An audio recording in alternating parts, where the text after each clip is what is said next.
Dr. Heidi Kay Begay of Flute 360 podcast. I'm sure you guys have heard of Flute 360 podcast. It's one of the most well-known flute podcasts out there these days. So Heidi, thank you so much for joining me today. Oh my goodness. Thank you for the invitation. And I can't wait to speak with you again. Yay. It's, you're actually, I think, maybe only the second or third flutist who's joined me live, because a lot of people find this very scary. I find this scary, and I'm a podcaster. Like what we were saying before, live is that's a different world. It really is. It really is. Like I have found that doing things live has, I don't know, it's forced me to really think about which side of my personality is my like performance side and which side is my real side. And ooh, interesting. And so I've been sort of, I guess you could say, tapping into what I'm really like all by myself and trying to put that on the live streams and just be myself, because it can get really, what's the word?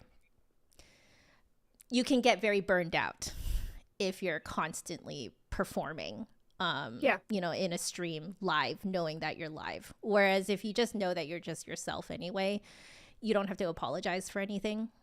Yeah. Yeah. No, I love that. Yeah. And it is hard because especially in our technological world where there's cameras and, microphones and things like that, it's so easy to be on, like just to be like, all right.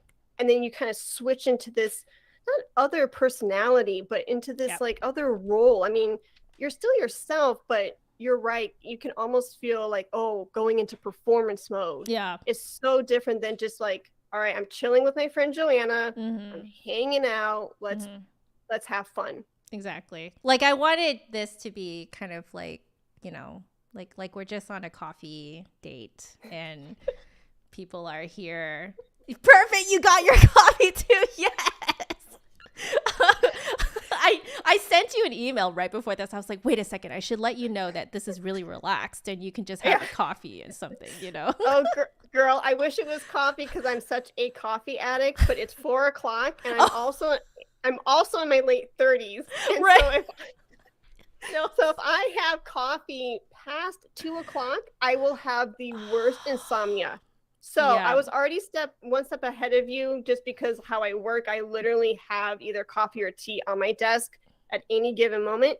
This is actually, because it is 4:00 Central Time, this is eucalyptus tea. Oh, eucalyptus tea. I know. And I have my actual pot. So cute. Oh my gosh, I love it.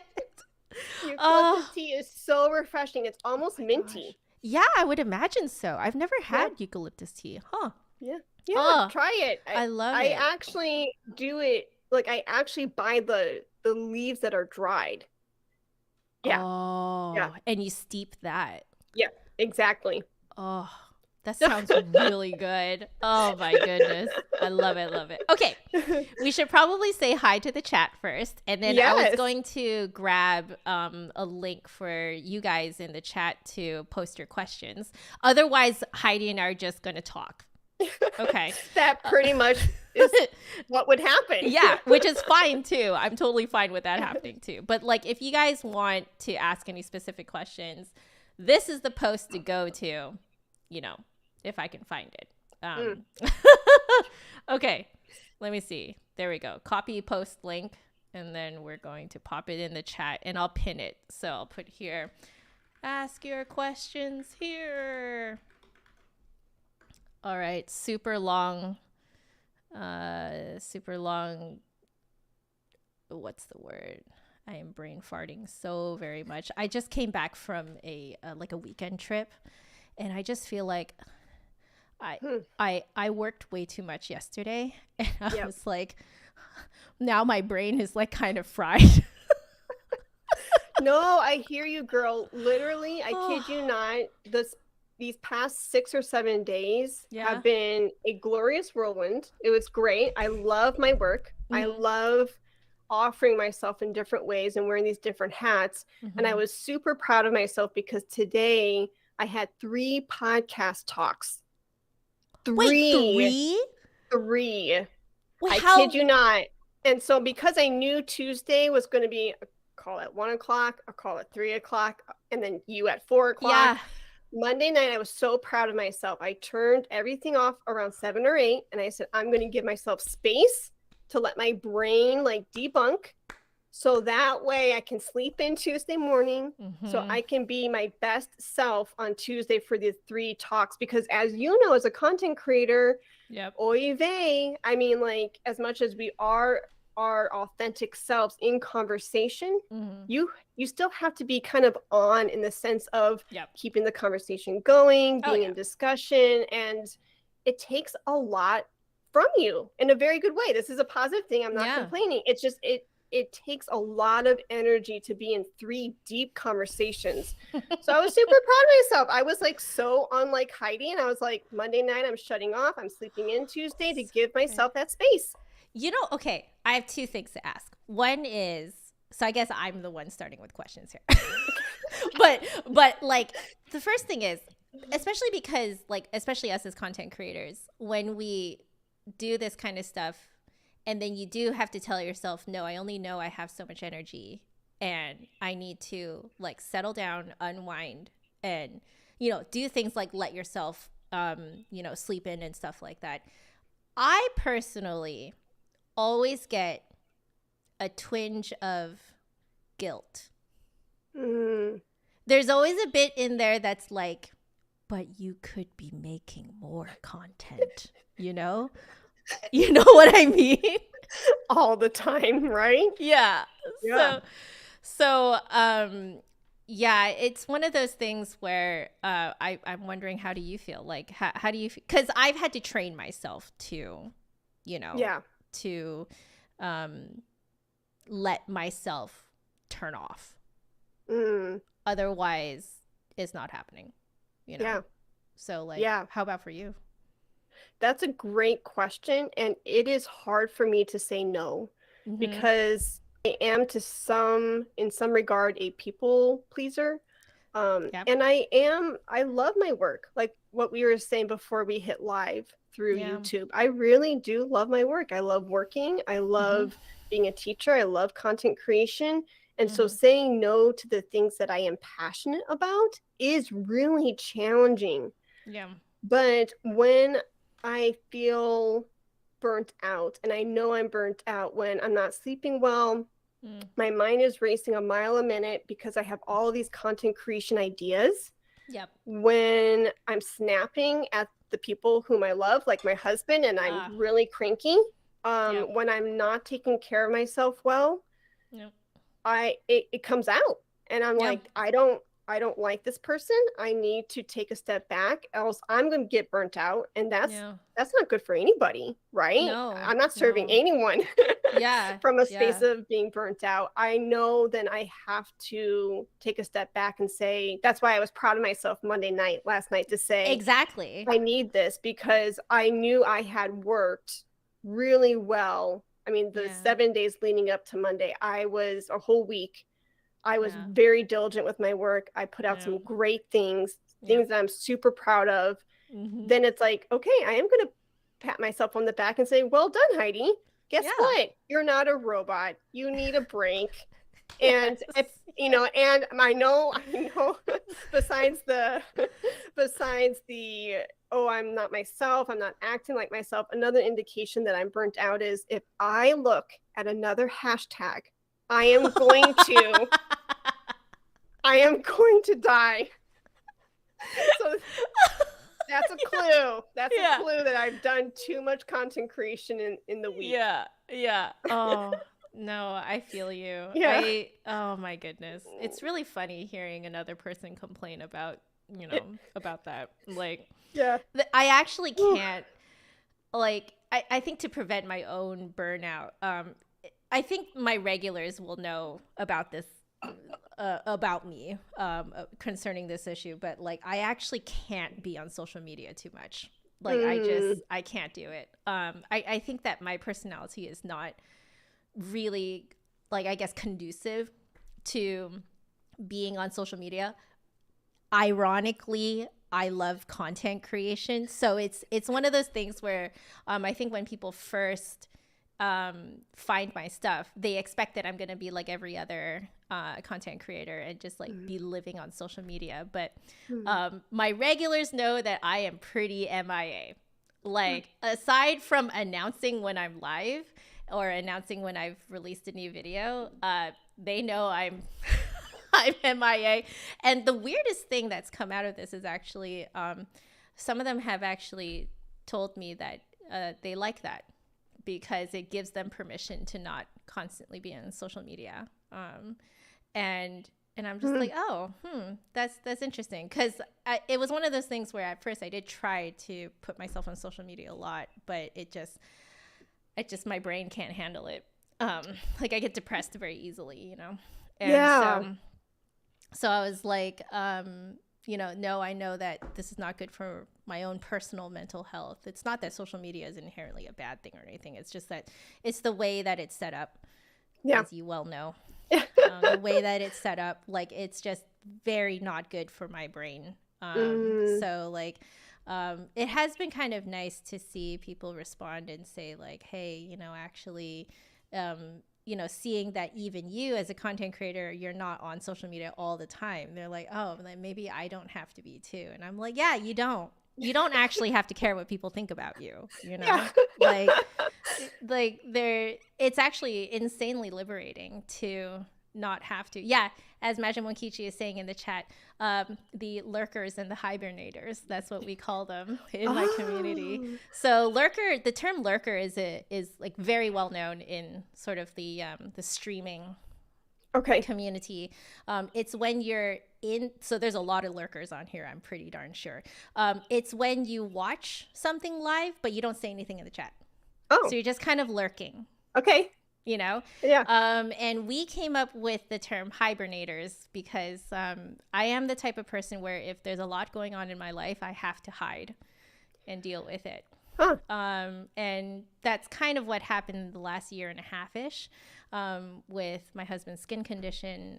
It got really, really bad. And so, we just kind of have to hunker down and deal with it, and like, I only have so much emotional energy and mental energy to spend. So, like, I pretty much just showed up to practice and then that was it. Like, not a lot of videos came out last year, but on one hand, I'm like feeling kind of guilty about it. But then on the other hand, I'm like, no, I know that I needed the space. Otherwise, I would not be like as happy as I am now, Yeah. No, I think it's interesting. And I know, well, I don't want to speak on the behalf of your listeners, and you guys can, tell me that well, I'm they wrong. can chime in.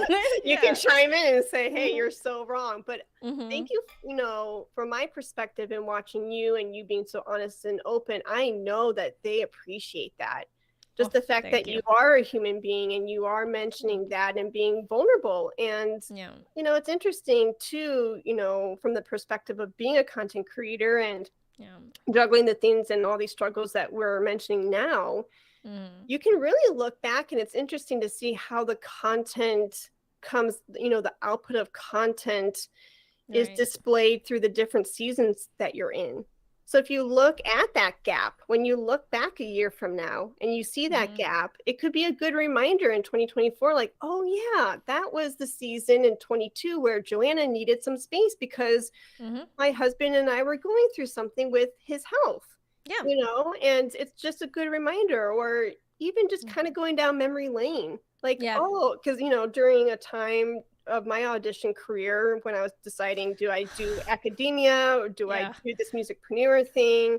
I was looking into military bands and doing military auditions. And so because my mind and my headspace, my heart space was around that, and specifically in military band auditions, around that time, I was interviewing military flutists. you know? Interesting. And Hey, yeah, because your mind is there. So, yeah. of course, you would be interested to know what they think and how they live, you Yeah. know? See? Oh, So I don't think it's a bad thing yeah. at all, because it's like, Yeah. oh yeah, look at that gap that I took. Yeah. That was the summer that I thought I was gonna throw away Flute 360. And you know, I mean, do you know what Oh I my mean? Like, gosh. because Yeah. you never know, and you sometimes you need that space to like reflect and think and talk with Yeah. people whom you love and get insight before you start always pulling the trigger. If you're always boom, boom, boom, boom, boom, then Yeah. you don't give yourself that space to really know, like, yes, this is where I want to be, this is what I want to Yeah. do, and if you have to take a step back, do it. Exactly. Like hibernate, you know? Yeah. Like it's a good thing. It's not a bad thing. I think a lot of people feel really bad for like cuz I actually say this to people who like maybe we're like on a text conversation and then suddenly they don't respond for a while, you know, and then they'll respond like 2 weeks later and be like, "Oh, I'm so sorry. I should have responded early." And I'm like, "No, you didn't have to." Like Yeah. take your time. I'm totally fine stopping a conversation just like in the middle Yeah. and picking it up again 2 weeks, 4 weeks, 6 weeks later. I don't care. You could even like continue it a year later and I don't care. Like I know that like life happens, you know? Yeah. Like and you don't have control and sometimes just the world just falls on you sometimes. You feel like the world just falls on you and you have to just put your nose to the grinder and crawl yourself out, you know? Yeah. Like and there's nothing wrong with that. That's the thing, is that like I feel like there's so many times in this like fast-paced world that we live in that people are like, where were you? Like, you know, and people take it personally if you know, if you like ditch them or something, and I'm like, you know what, you have no idea what's going on in their life, you know, and like Yeah. neither are they beholden to tell you either, you know. There is Yeah. that right to privacy. So like I have also told people like, no, don't say sorry, don't apologize, it's totally fine, I have to do this too. Like we should normalize this, you know. Yeah. Like we should normalize the fact that people suddenly need to have space sometimes, Mm-hmm. and Oh, that's for okay. sure. Yeah. So And anyway, you're such, yeah, no, I love it. And you're such an understanding girl, and you're such a thank you. cool chick that for you to Thank be you. like, oh, well, if we pick up the conversation a year from now, I'm not Yeah, going to be hurt about that. Good for you. exactly. Amazing. Yeah, I mean like I think part of it is because I had to be that person that Mhm. had to like there's been several points in my life that where too much has been going on Okay. and I have to just hibernate. Yeah. And it's always been so awkward kind of like coming back into life again, you know. Mm. And I have just found that this time around I've decided to not pretend that things are okay, and let's not pretend that I don't find it awkward to get back into normal life. Like just talk about it. Let's just be real about it. Let's just, you know, say it like it is. And Yeah. I find that that really has helped a lot because it's made other people, like when I talk about just how awkward it is, every time I bring that up, people in the chat or if I'm talking to someone in real life, they're always like, yeah, I totally know what you mean. It is so Yeah. awkward. And like Yeah. nobody talks about it, you know? Yeah. Everyone just thinks you're going to be normal when you come back. And I'm like, no, when you go through something really bad, you're a changed person when you come back. Yeah, You know? you are. And hopefully you're a change for the better, you know? Yeah. There's always that silver lining in tragedy, and there's a space and an opportunity to grow as a person because of tragedy. Yes. And I had actually a talk, I kind of was hinted. actually going to ask you what your other talks were, so this is perfect. Oh, yeah. Oh, well, actually, when I said the word talk, your mind went there because I said I had Yeah. 3 talks today, but I was actually going to talk about another talk that I had this past week. Yeah. I rung up, or I phoned 3 of my good friends and colleagues who are business coaches, because I don't know if you and I talked about this in your Flute 360 episode, but my business is, you know, and probably through your YouTube channels and things like this, you could resonate. There's always these small pivots that you notice, these organic changes, and things happen and you're like, oh, okay, Yeah. is this a shiny object thing that I'm going to get distracted by? Or is this like a legitimate, like, direction that I could take my business into and work with this partner and things like that? And so anyways, we talked probably, I can't even remember, Joanna, 3 months ago, 2 months ago. Yeah, something like that. So I say that because already I was starting to see the breadcrumbs. I was starting to see these shifts, right? But then when the new year hit, then within like, I kid you not, within like a 24-hour span, 3 different opportunities and 3 different ventures popped up into my inbox and through my text messages, all within less than almost, I want to say 12 hours. It was insane. Gosh. And I was like, whoa, what's happening here? And it was good because these were things that I was asking for, and I didn't know it was going to happen so fast and so quickly. Yeah. Anyways, the whole point is, to recalibrate or to figure out, like, is this a new direction, whatever, and you're noticing these shifts. Yeah. You need insight. And I pulled in 3 of my coaching music friends, Sarah, Garrett, and Janie, this past week. And getting insight and talking to them about this. And one of the conversations I had with Sarah was, I wouldn't have traded those tragedies, in past seasons, current seasons, for the world. I am such a better person because of it. And I can be more empathetic with other people who are going through seasons like that. I can be a better teacher. I'm a better spouse to Eric. And at the time, it hurts. And it's not fun. It's not fun to be molded. No. It's not, because, molding, when you mold a clay pot, the sculptor is meshing you and beating you and hammering you and twirling you around on the spinner. I don't know the official name. Then they're, chiseling at you. They're putting you in the fire. I mean, it could be gruesome. Yeah. But what comes out? This beautiful glossy vase that you get to put pretty flowers in. And it's not fun in the moment. But speaking of tragedy and things, grieving losses, grieving dreams that didn't come to fulfillment and things like that, like, I encourage anyone to see it as an opportunity where that circumstance is asking you to really be reflective and to maybe grow into being this new person, because there are blessings on the other side of that tragedy. There really are. And we forget that sometimes because God, honestly, it's not fun in that moment. Not at all. I know I have thrown my temper tantrums quite a bit. So there's that. Yeah. It's so true, though. I mean, like, because did I tell you about my husband's condition, his skin condition? No, you did not, but I think I read something online. Yeah, so it's an interesting, I say interesting, but it is actually quite gruesome. But it's an interesting condition. It's called topical steroid withdrawal.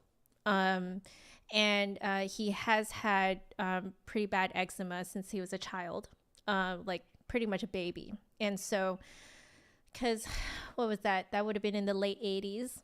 And so late 80s into the 90s, I would not say that medicine at that time was treated the way that it is now. They were a lot more gung-ho with just putting things into you until you looked fixed. It's not kind of like now where people are more, into holistic health. You know what I mean? Yeah.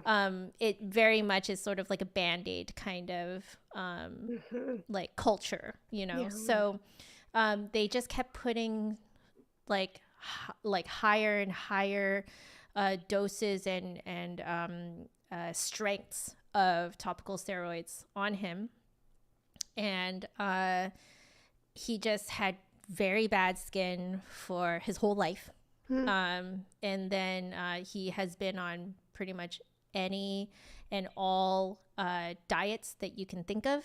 He's tried them all. He's also out of desperation, his family got him to do some really experimental homeopathic type of stuff just because they were so desperate. So it's like to the level where it's like no person should have to go through that kind of suffering, you know? Mhm. And so now when he went to university, he ended up like basically just rage quitting all the steroids because like it's not helping him anyway, right? Then Yeah. his skin cleared up over the course of a few years. So he enjoyed some blissful peace for a little bit. Mhm. But then when we met, his skin was starting to get bad again, and then he got back onto topical steroids. So this whole time, no one knew about like topical steroid withdrawal was not well documented at all. I believe the Oh. earliest documentation of it might have been in the 60s or 70s, but it was like so obscure that like most people didn't know about it. Hmm. And so he went through really terrible skin again for the first 2 years that we knew each other. And in that time, we did find a naturopathic doctor who also specializes in skin, but she's also medically licensed. So she did kind of like a nice balance of everything. And so she at that point had not heard of topical steroid withdrawal. So she was like, you know what, like, I'm just going to be real with you. I don't know what this is, but I can tell that something's wrong. So we're just going to fix you holistically and at least fix your gut. And you know what I mean? Like get you generally healthier than where you are at right now. Right. Okay. So she did that, and sure enough, he got better. But now we know it's because he was not on topical steroids for long enough. And then in the last year and a half, it essentially almost 2 years ago now, his skin started to get bad again. And again, we didn't know that it was topical steroid withdrawal. So when he went to the doctor, he was prescribed topical steroids. So it started again. Oh. So like looking at his past, this might have been his third time going through it, and the first time was his entire childhood. Wow. Yeah. So Oh my goodness. yeah, so like but this time we were really blessed because we found out about topical steroid withdrawal. We just found it by chance. We were desperate, and my husband, he was looking up tea tree oil, like would tea tree oil help him in this state? And Google auto completed with and topical steroid withdrawal. Wow. Yeah. And he was like, huh? So he looked it up, and it was the first time that we had found any kind of diagnosis that matched every single one of his symptoms. Even symptoms that we had no idea had to do with his skin. Things like full body spasms and stuff like that. Insomnia, and just like it's like a whole lack of body temperature control. Wow. There's like all these things that you normally would never think has to do with skin, but they all matched. So we're like, wait a second, why don't we go back to our old doctor who helped us the last time and get a confirmation from her? And so we did, and then she was like, oh, I have now heard of topical steroid withdrawal, and you definitely have it, and you definitely had it last time. So we knew it was going to be a long journey when he got diagnosed a year and a half ago. So we were just like, we know it's going to be 2 years of just suffering, Wow. because the skin essentially goes through cycles. It's like their withdrawal cycles. Okay. So he will have a few, in the beginning, a flare would last like 2.5 months.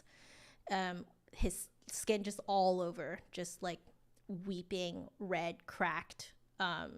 It's just horrible. And so it would be like 2.5 months of that. And then about like 3 weeks to 4 weeks of a break, and then back to another flare. And it would just kind of go like this. But now the flares and the break cycles are now much shorter. So his flares are probably 2 weeks, 3 weeks long, something like that. Fairly short, and it's not like life altering anymore. It was before. So like he can still work now. He had to actually go on short-term disability leave for a long time because he just couldn't function. It was like watching him die, and yet his body was still like there, so like that's why, if anyone was wondering, that's why I had to hibernate. You can't really function when Yeah. you watch someone that you're in love with, literally. Yeah. You know what I mean? Like Suffer to it's that level. yeah. It's a and the worst thing too is that that all you can do is wait it out. Mm. The only cure is time. Oof. So Joanna, I am like so sorry. thank you. Thank you. But like it's just to demonstrate to everyone here that like you don't know what's going on in someone else's life, and if Yeah. they need space, give them space. And the thing is, like, me going through this 100% made me way more empathetic Okay. to other Wow. people's situation, like Yep. it's I I definitely these days, the first thing I think of is if someone hasn't, like replied to me or something, the first thing I think of is like, are they okay? Yeah. You know? Yeah. Whereas I know before I was a lot more selfish and I'm like, why aren't they answering me? Blah, blah, blah.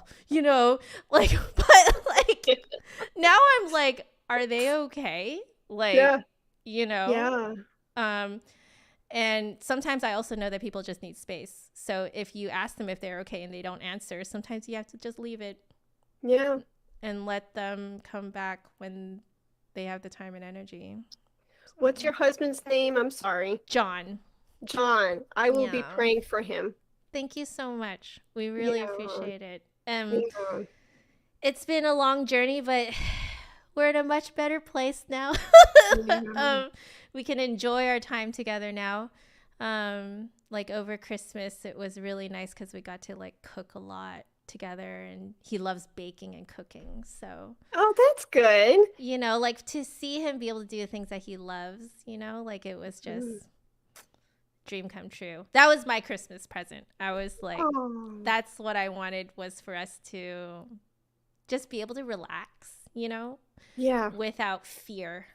Okay. Yeah. Yeah. And so we did. We were able to. And like it was great. So, but yeah, definitely the empathy thing. Yeah.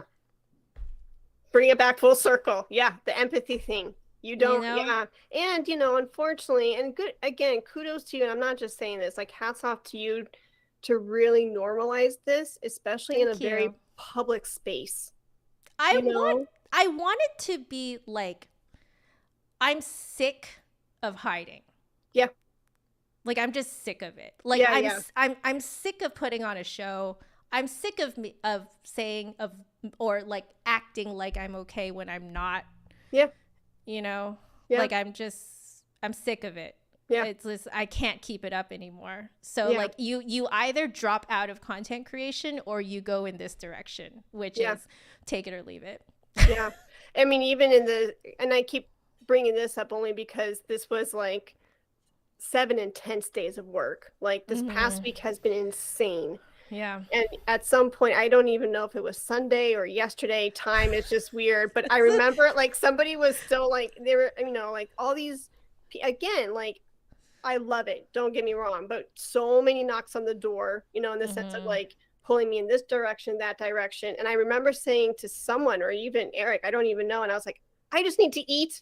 I just let me veg out on some good chocolate cake and some chips, and let me just eat my favorite stew. Let me just please Give me space. I just so I mean, and there Yeah. is empowerment in saying no, and Yeah. it feels There really good. is. You don't have Yeah. to say yes to everything. You don't have to be everything to everyone. Yep. And it's hard to remember that, especially being and I know you don't, well, again, I don't want to put words in your mouth, but from my perception of you is even being, someone like you being in the public eye, I know, again, like you do such a beautiful job of like, yes, you're in the public eye, but again, you're trying to bring your most authentic, genuine self, Joanna, to the camera, to the microphone every single time. So when I say Yeah. public eye, I don't mean it like that.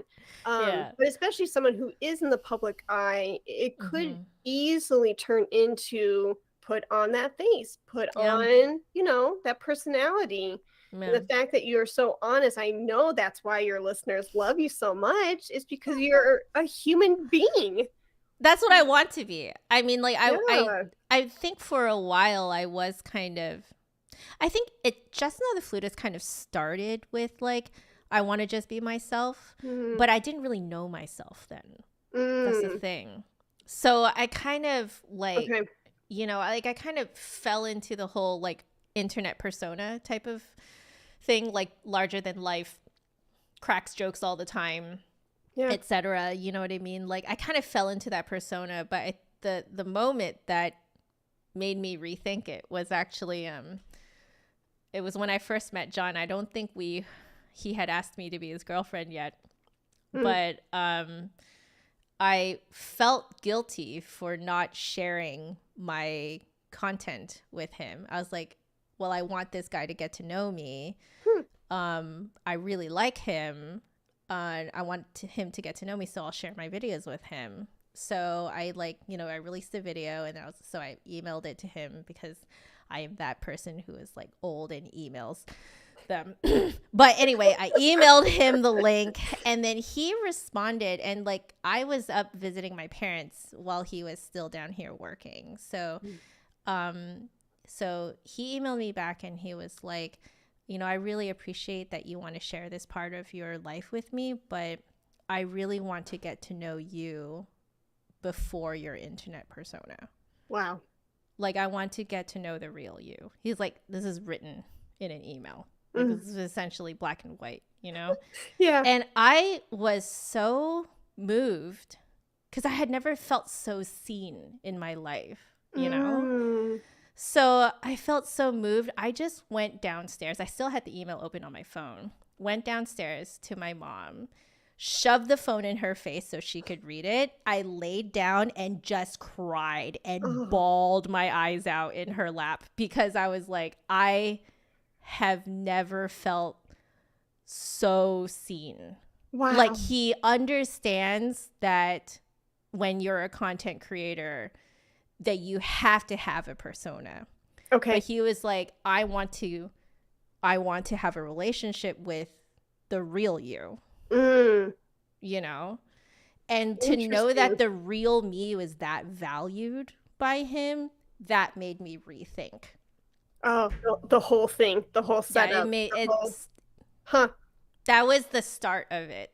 The start of rethinking, do I want to actually continue with the internet persona?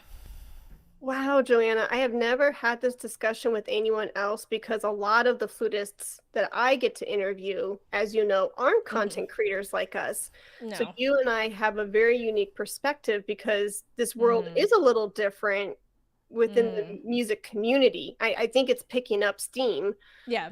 But it's really interesting because like now we're talking about the personal relationship between yourself and your spouse. Same thing with myself and Eric. For those who don't know, Eric is an audio editor and he edits my podcast. So it's kind of nice. I'm not gonna lie. There you go. It's like being married to a pianist. Yeah. Where you could my husband helped me with my chat bot. Nice. See? You're like, oh, this is nice. Yeah. I'm not gonna let you go anytime soon. But you know, I keep him around for other reasons than his audio. Of course. Yeah. He is the love of my life. He is my best friend. So there is that. But it's really interesting because here, having that personal relationship and you being seen by your husband early on in the dating scheme of things. Eric and I were married because 360 has been around now for 5 years. And so we would have been married for 10 years before 360 was even born. So he knows you very well. He knows me very well. So this conversation is interesting because I've never talked about this really before with anyone else because I haven't needed to share or have been given the opportunity to share with anyone else because there's nobody. There's no one to talk to about it. Yeah, because they wouldn't get it, which is which is fine. But like, how weird is it to tell someone who's not in this, like, oh yeah, my internet persona, you know? Like, that's kind of like, you know, people feel, oh wow, you're so full of yourself, right? But yeah, it's true. no, You it's do have an true. internet persona. Yeah. And so for John to see that and to say, no, I'm going to put this to the side. That's great. Yeah. Thank you for sharing your Yeah. digital baby with me. But Yeah. I want to get to know Joanna. Yep. Good for him. And I know that feeling of feeling so seen on, you know, in a very intimate way by a person who you want to get to know better and things like that. That's interesting to hear it from the onset of your relationship. My international my my internet my internet persona and 360 in this world opened up 10 years after we were married. And he's editing things and he hears, you know, conversations, topics, things like that. And you know, in the early stages, I don't think he did it right away, but maybe a year into it or whatever, you know, and I would go to him and say, you know, of course, it's like, hey, at timestamp 11 minutes and 15 seconds, take out, you know, this thing that blah, blah, blah happened. But then, you know, at some point, the questions get a little deeper, like, hey, you're listening to this. You have a great perspective that you can share with me where I can grow as a podcast host, where I can grow as a content creator. What are you hearing? Because you know me through different facets. You know me as your spouse, as your best friend. In some ways, like we treat each other like brothers and sisters. Like you know me in all these different realms. And no hiding. No, there's no hiding. You know me very well. So because you have this very deep connection with me, what do you perceive or what do you see me as being a 360 host, creator? What am I missing? What am I, you know, you get it. And he's just like, Heidi, I just always lovingly encourage you to always expose your deepest true self the best that you can. And there are some times like he really like kind of pushed my buttons in a way where he would be like, yeah, that's great. That's not Heidi. I want Heidi. And you know, because he knows you. He knows me. He knows what you're really like, and he wants to share that with the world. And it's hard. It's not easy. I mean, like, I am my true self wherever I go, especially online now, just because I am comfortable in my own skin now to say kind of, and I resonate with what you had said earlier. I'm tired of putting up a persona. For me, I was tired of, not necessarily, because I always thought I didn't have this persona, but it creeps in because that camera goes on and you're live. Yeah. And, you know, I think we're about 10 years apart. When I think live, I think of like newscasters. We are live, you know, and, you know, broadcasting from blah, blah, blah. And so it's so easy for that to creep in, even if you don't intend for it to creep in. And so for him to always lovingly encourage me to shed whatever needs to be shed, so that way, like, my most true self can come through.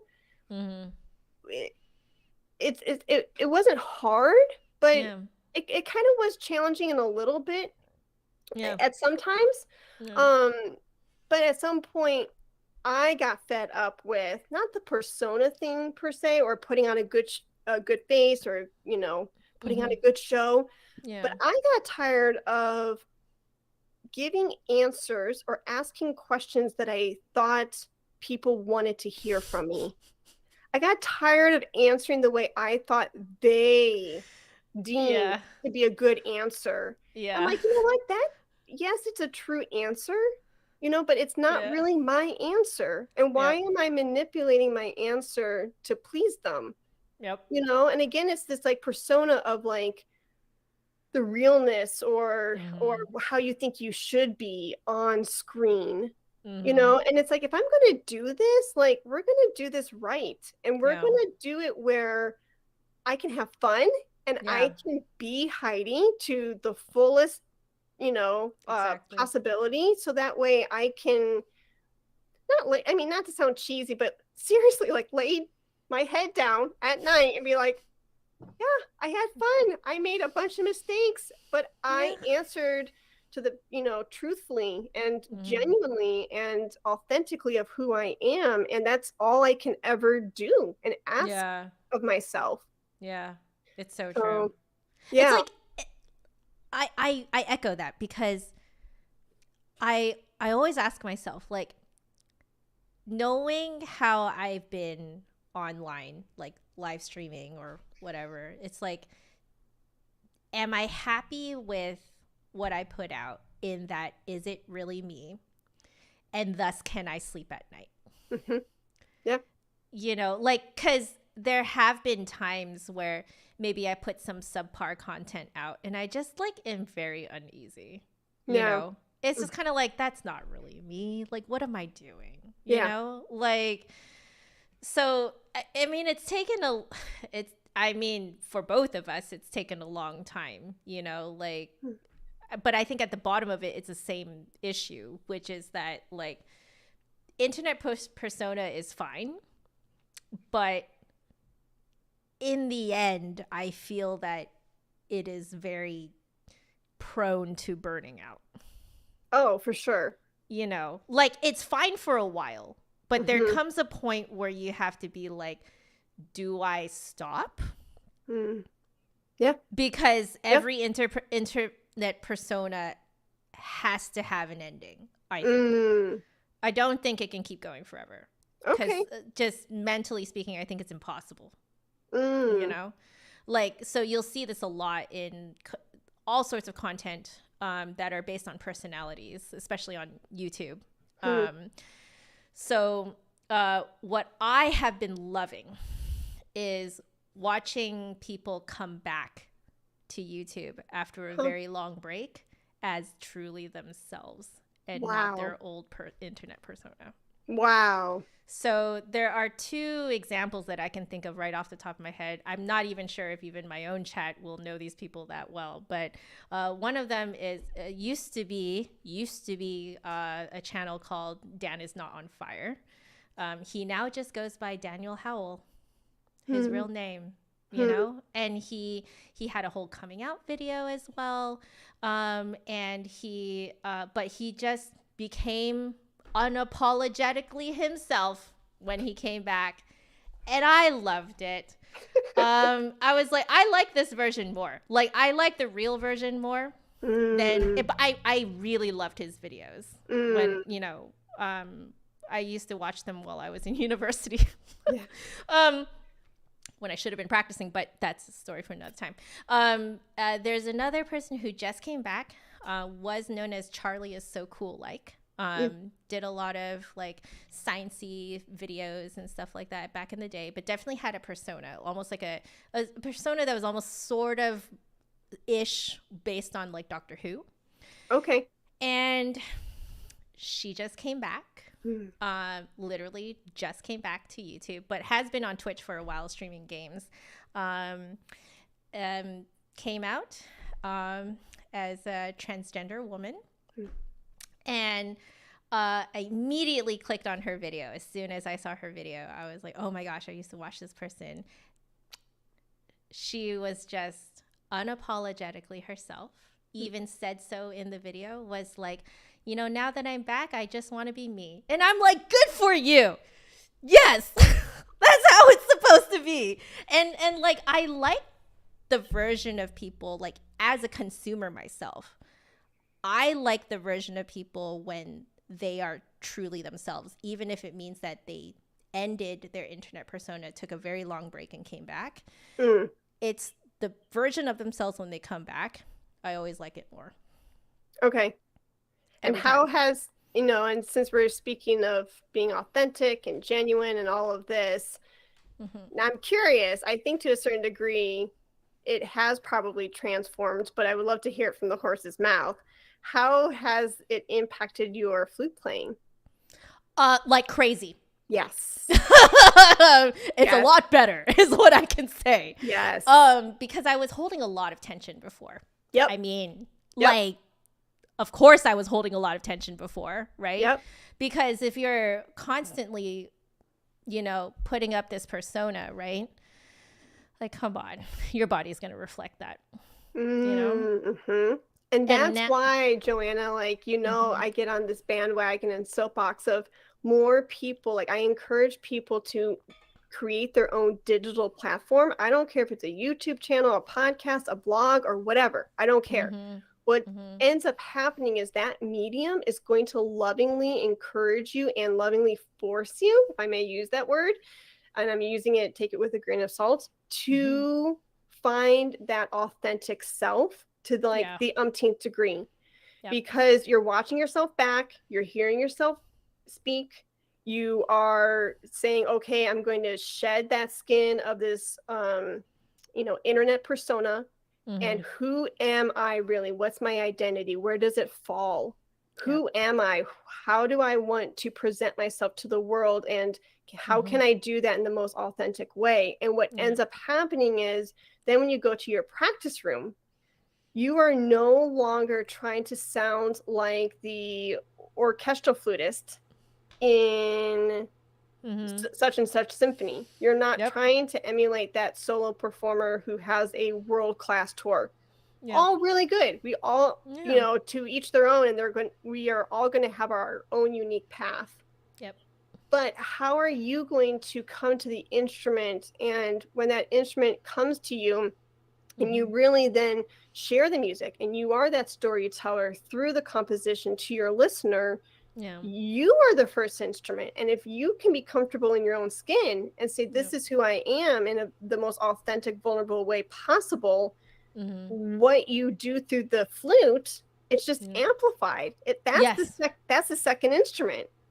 And so that's why I'm saying to all these musicians, and I get on the soapbox, like podcast, YouTube, because what ends up happening is not only are you creating opportunities for yourself, not only are you meeting fantastic people like the Joannas of the world, the Heidis of the world. You're too sweet. And you make a new friend, and you have this budding new relationship, and the possibilities. I mean, you're coming back to 360 in a month or so, and it's like, and we've been speaking of like what's possible out there. Is it a flute festival? Is it this? Is it and the collaborations keep going, which is amazing in of itself. But I get to honestly get to know another amazing flutist from across the country. But then so you're making these opportunities, and you get to network. Again, network. I'm using networking. Yeah. That's a whole nother conversation. But then you're able to peel back these onions, the layers of this onion, and find that sweet core. And when you go to your instrument, it's the best practicing that you can give yourself, bar none. I kid you not. I kid you. I can touch my instrument maybe a couple times a week now, and I have no guilt around that at all, because I know a lot of the practicing has been done in my degrees. It's there. The foundations are there. But also, I've been practicing my instrument by working on this, by working on me. It's a whole person thing. It's a holistic thing. Like, if you don't take care of your mind and your body, like, it's going to reflect. Like, there's nothing you can do about it. Like, this is actually the reason why. So, during my whole, like, my husband's whole, like, skin thing, going into it, I was like, I know I am not going to play that well for at least the next year. It's going to happen. Like, and I can't do anything about it, Like, and I'm like, I know that I'm holding tension where I cannot feel that I'm holding tension. And I know that I cannot let it go right now. It just, I could go for all the massages in the world. It's not going to release. I know it. It's not going to. It's not going to happen, like. So what I did was I was like, you know what? Okay, given the situation, there's only a couple of things I could do. I will continue practicing, just to continue streaming, right? And, keep just being real, just not hiding that I'm not okay, and then I was like, well, and then I need to have a regular workout type of schedule so that I can get the endorphins going, like manually essentially create endorphins. So it's like, I'm not even working out to look good. I'm working out just for the endorphin hit, just for the feel goods, just for, you know what I mean? Like, and making sure that like I get, an as much as I can adequate-ish sleep. Yeah. I mean, you know, in the first year of this, it was horrible though. Like, it's just, you know, but I was like, I'm just going to do what I need to do. I cut back a little bit on teaching as well. Like, I was like, you know, I'm going to restrict my schedule more because I cannot teach at 9 a.m. It just won't happen, you know? So it's like, you know, and I was just like, sometimes you just got to do what you got to do, you know? Yeah. And good for you. Yeah.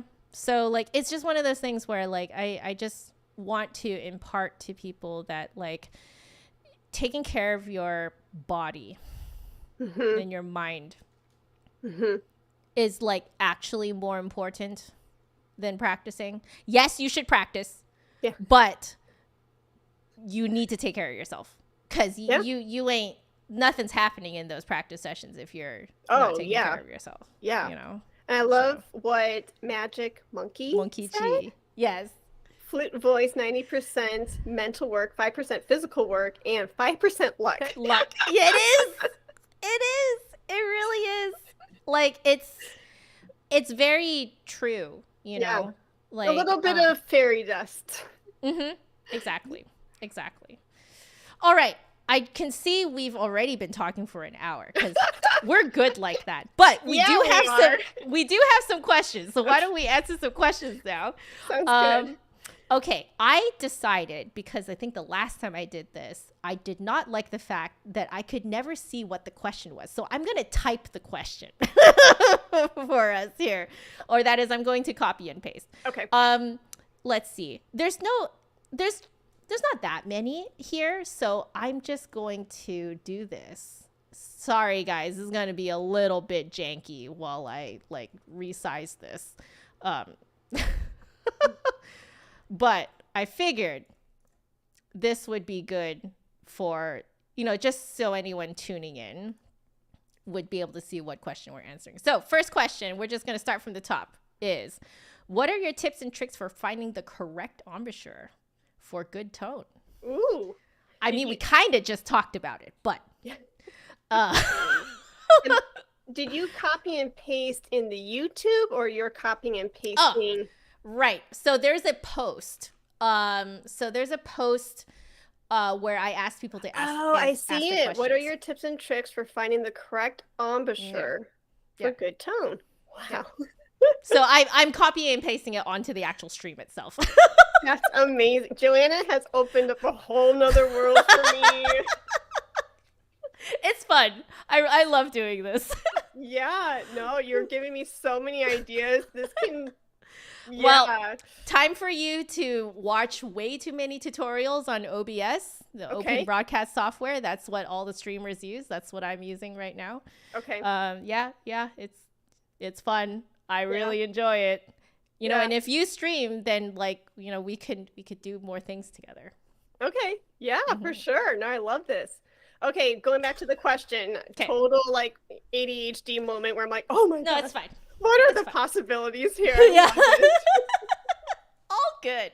Do we know who asked this question? This is from Sonic Time Traveler. Ooh, I love the name. This is fantastic. Okay, so as we know, for embouchure, we are all very unique flutists, right? And individuals. Our bodies are made differently. Some of us have big, full bottom lips. Some have pencil-like lips like mine. So again, to each their own. You're going to have to, my biggest tip is you have to be curious and you have to experiment. Yeah. And you have to be patient in the process. Yes. Because that's the real answer. I boiled it. I am very proud of myself because as Joanna knows, I'm a storyteller. Me too. And I like to go all the way around the bush 10 zillion times. And I'm like, and my husband will look at me and be like, and what's the point? Like, what's your bottom line? Get with it. And I just went to the bottom line right away. That's a first for me, Joanna. So Yes. So for anyone out there, that's my answer. And I can go and break it down a little bit more for you. But you have to be curious, you have to experiment, and you have to be patient in the process. Yes. Give yourself that space and show yourself compassion. because how I am today as a human and how I play the flute today is not how I'm going to play it tomorrow. I'm not. So it is so nice to hear this from another professional flutist. You know that, like, it's so hard to convince people that you're an organic being. You know that?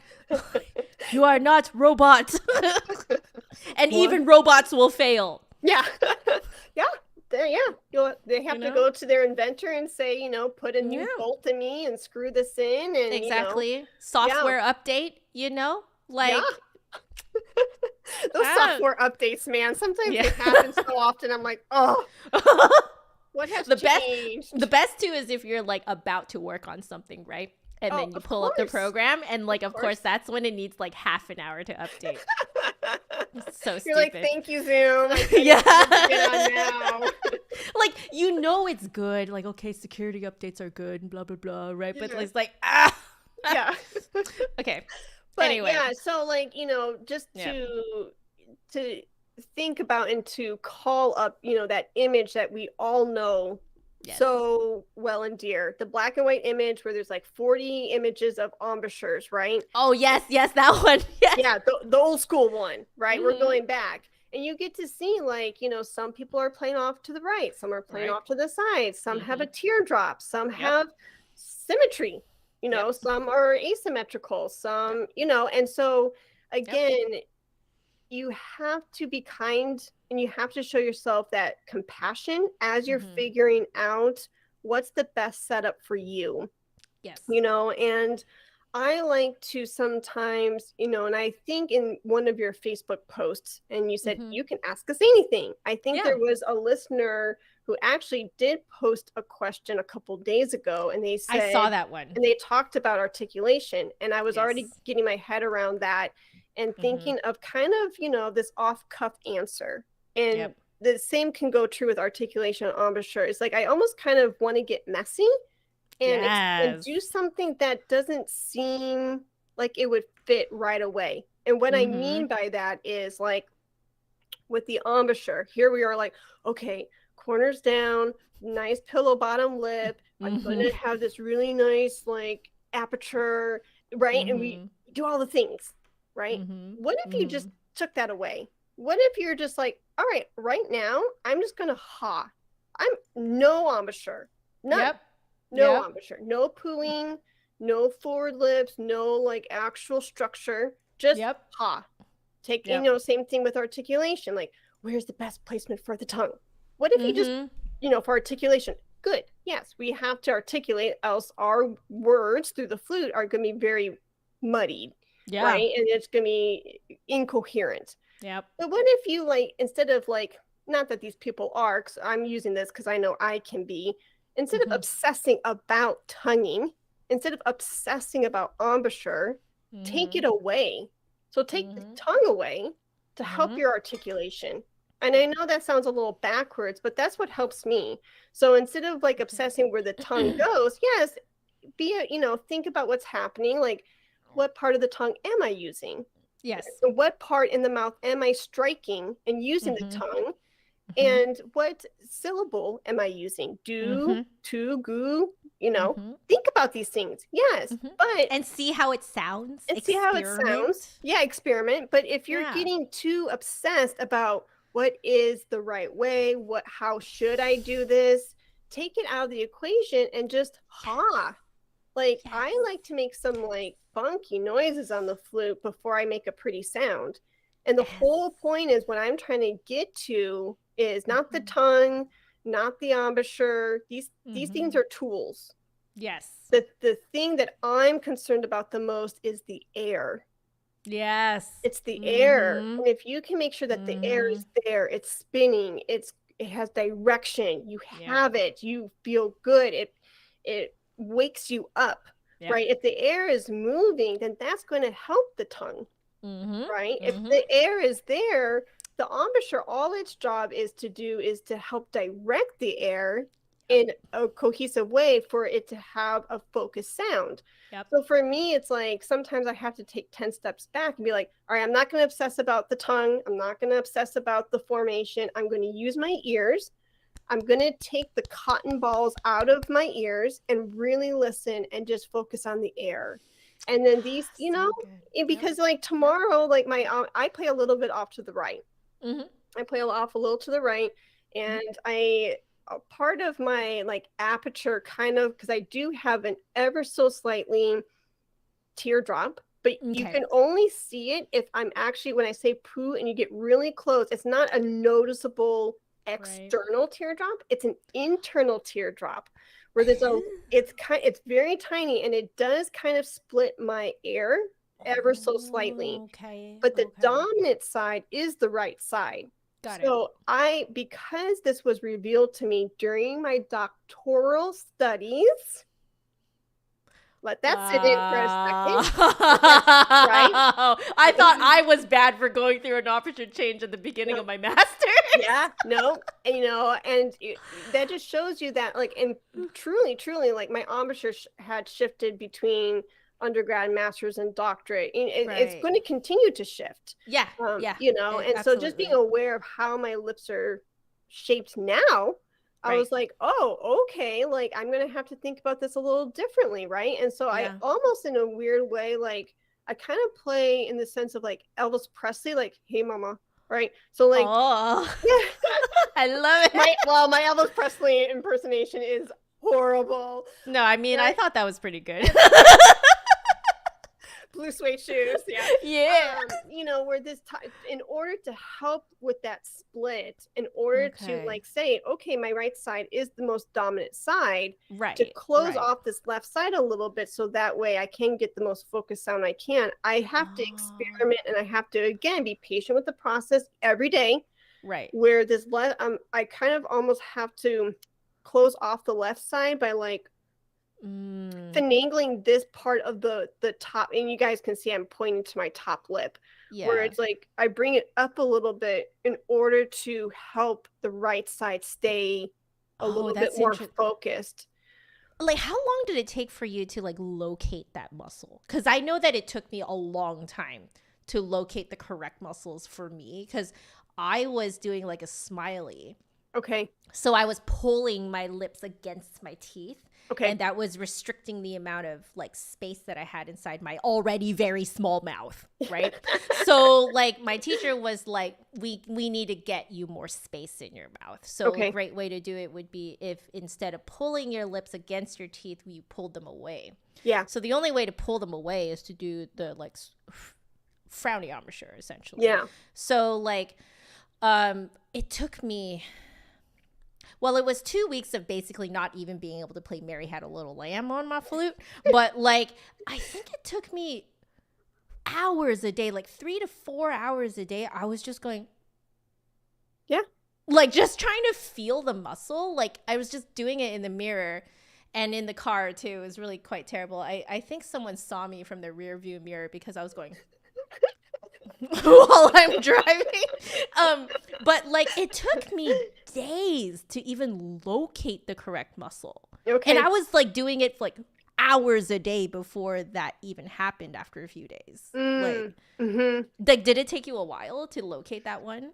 Yeah, I think I just I can't really give you a very exact answer.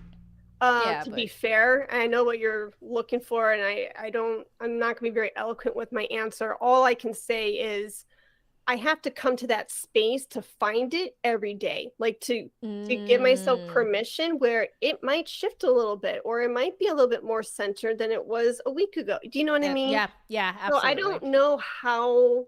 I do it too. Yeah. I practice harmonics because harmonics kind of forced me to know where everything sits for that particular day. Oh, I love doing, I love even doing like Kathy Blocky's harmonics in her like when my students, like my beginners, they have like Flute Zoo books and her blocking method, and she's got this amazing baby shark harmonic. What, really?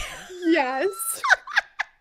And it is so much fun. It is so much fun. Gosh. And during the Christmas season, she has a Jingle Bells harmonic. And some of them are actually like, you guys are hearing like, oh, Jingle Bells and Baby Shark, like, that's cute. No, some of the keys are really challenging.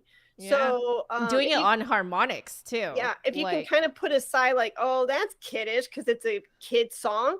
No, yeah. like the actual like challenge within the exercise itself is Huh. really fruitful. Mm. And a harmonic exercise that could take maybe what 30, 60 seconds, maybe a couple minutes, that can do everything for that setup. Everything. Yep. Yeah. Exactly. I do it Yeah. every time before I start practicing because I always notice that if I don't, I spend the whole practice session finding where my embouchure should sit that day. Okay. Yeah, yeah. Just Like take the whereas 10 minutes. yeah, just take it's not even 10 minutes. Sometimes I don't have time. I just do it for like 30 seconds. Oh, Like no, even like I said right? two. Yeah, Oh, yeah. two. There you go. Just Exactly. take the 2 minutes and you'll be Yeah. done in and out. Exactly. Like Yep. it's such a time saver. So I guess that's our like technical answer to that question. Like Yeah. Yeah. do And harmonics. harmonics. Yeah. For a couple minutes And and yeah. find it for that day, you And know. before harmonics, I would encourage everyone try this out. I like to ha. So again, like, and it just helps remind myself of the air, me Yep. being with the air, right? Yep. Throwing the air, spinning the air, whatever adjective you want to use. So this is a really fun exercise where you take the third octave and you go from C to C. So C above the staff to super high C6. Right. And you ha where it is I don't even know if I do 4 times, but let's say 3 times. 3 ha's per note, chromatically up and chromatically down. Then 2 times per note, 1 time per note. Then you go to eighth notes. Now it's moving eighth notes because before it was repetitive. C, C, C, D, And then now moving eighth notes and then moving triplets up and down, and you're hawing. They're air attacks, no tongue. And you're throwing the sound though. It's not just like you're blowing on the individual note, you're blowing between the notes, through the notes. You're blowing past the high C. You're throwing the air. So if you can do that, get the air going, and then so then now, like I'm not thinking about embouchure. Yeah. Right? Then the next thing I will do is poo. So again, I'm not using my tongue for to or any kind of syllable. I'm pooing. Okay. Interesting. Now it's going from ha, ha, like kind of open to then poo. Then I'm bringing, like what you said, bring the lips more forward, encouraging that kissing, right? Instead of pull back, that smiley, it does restrict the sound. And it doesn't give you that flexibility for, intonation fixes, dynamic fixes, color, right? So then if I start pooing, to go from a ha where it's more open, ha, then now I'm forming the embouchure, poo, and then I'll add in a two. So that helps waken up the muscles, and that could help somebody get from like, where's my embouchure? How do I create a good embouchure? Like, don't be so obsessed with like, again, we have to think of these things. But if you just wanted to like, totally just let it go, get the air going, and then it can gradually waken up those muscles to get you to, where you want to be. So hopefully that helps. I think so. I think we answered both those questions in one. But I think that was quite perfect. Yeah, I added the second one. So, shall we move on to the next question? Sure. I love So this is by Majimo Kichi here in the chat. I think Sonic is also here in the chat as well. So let me change all of this. I swear I know what I'm doing. Yeah, and with the tonguing, while she's doing that, with the tonguing aspect, if you, and really it boils down to, and I don't always like to say like always or never, because, there are there's always room for, I don't know what the word I'm looking for, Joanna, but, so anyways, the whole point is, usually when you have a tone issue, or when you have a tuning issue, or a tonguing issue, any kind of issue, it always boils down to, usually there's an air problem. Right. So with tonguing specifically, to really like help that specific listener Mm-hmm. is ask what your air is doing or what your air is not doing. Yeah. You Yeah. know, so Absolutely. Because the air is the basis of the tone. So if there's something wrong with how it sounds, more likely than not, it has more to do with the air than it does with the tongue. yep. Yeah. So. And the tongue and articulating, it's going to require more air. Yeah. So Exactly. Again, it's an air thing. It's an air thing. Exactly. Yeah. All right. Magic Mokichi asks a very interesting question. So this is, at what point before going on stage do you feel your performance mode kicking in, and how do you deal with it? Whoa. So do you want to answer that first? It's interesting because I have had situations where it didn't kick in fast enough, and it in my opinion made the performance not as great as I would have liked it to be. Okay. So for me, I have to kind of consciously activate the performance mode.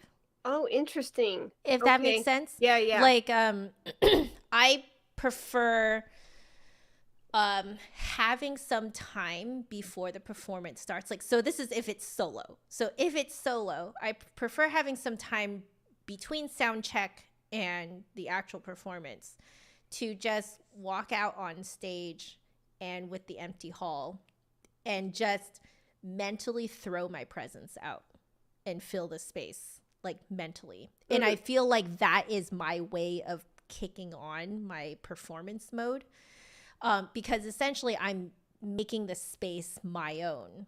Okay. And I am inviting people into this space for me to, you know, like tell them a story or like give them, you know, feelings and an atmosphere to experience or something like that. But essentially it's they're coming into my space. Okay. Now, if I don't do that and it's a solo thing, I always feel like when I come on stage that I'm encroaching onto the audience's space. Oh. And then it makes me feel like I'm being judged. It makes me feel like it's a negative atmosphere. Like I feel that I have no right to be there, if that makes sense. Yeah. So like for me, the performance mode is a conscious thing to kick on. Okay. Yeah. So for me, at what point would be I have to kick it on at least half an hour to an hour before the performance. Okay. Yeah. Like, wow. I have to be sitting in that mode.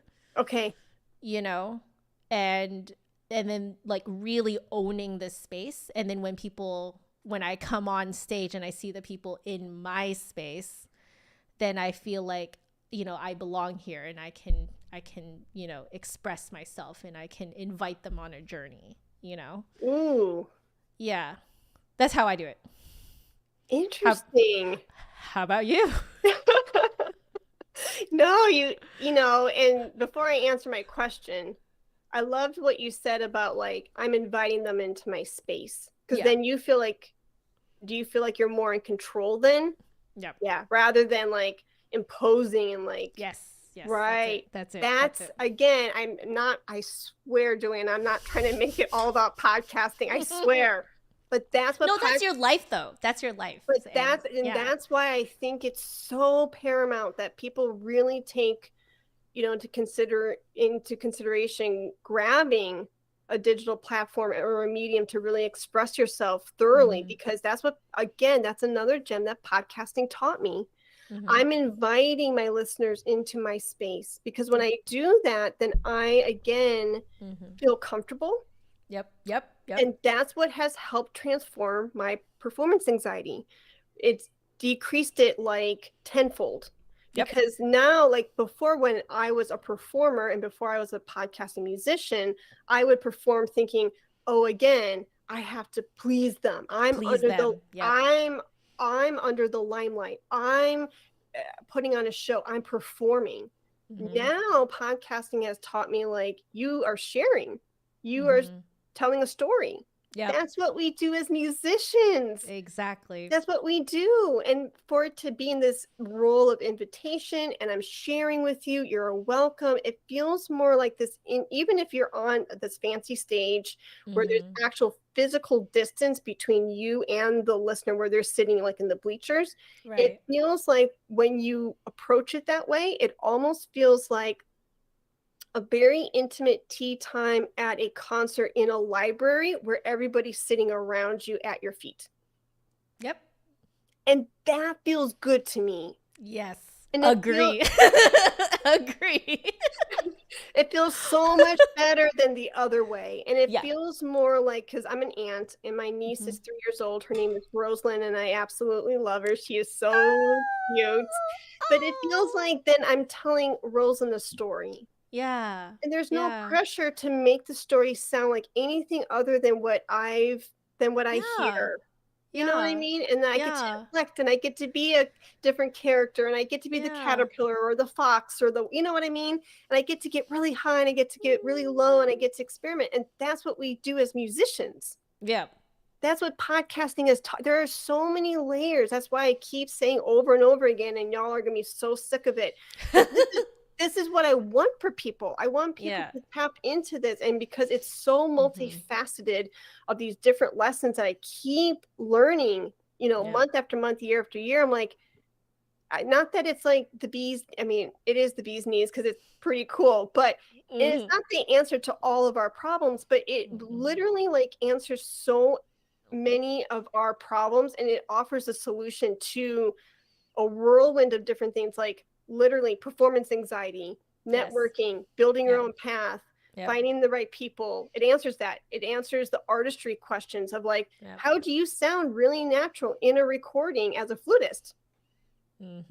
This is the answer. This is the answer. I mean, so anyways, I'll get off my podcasting soapbox. Thank you all for being very patient with me. But I mean, that's what they want to hear. Don't be sorry.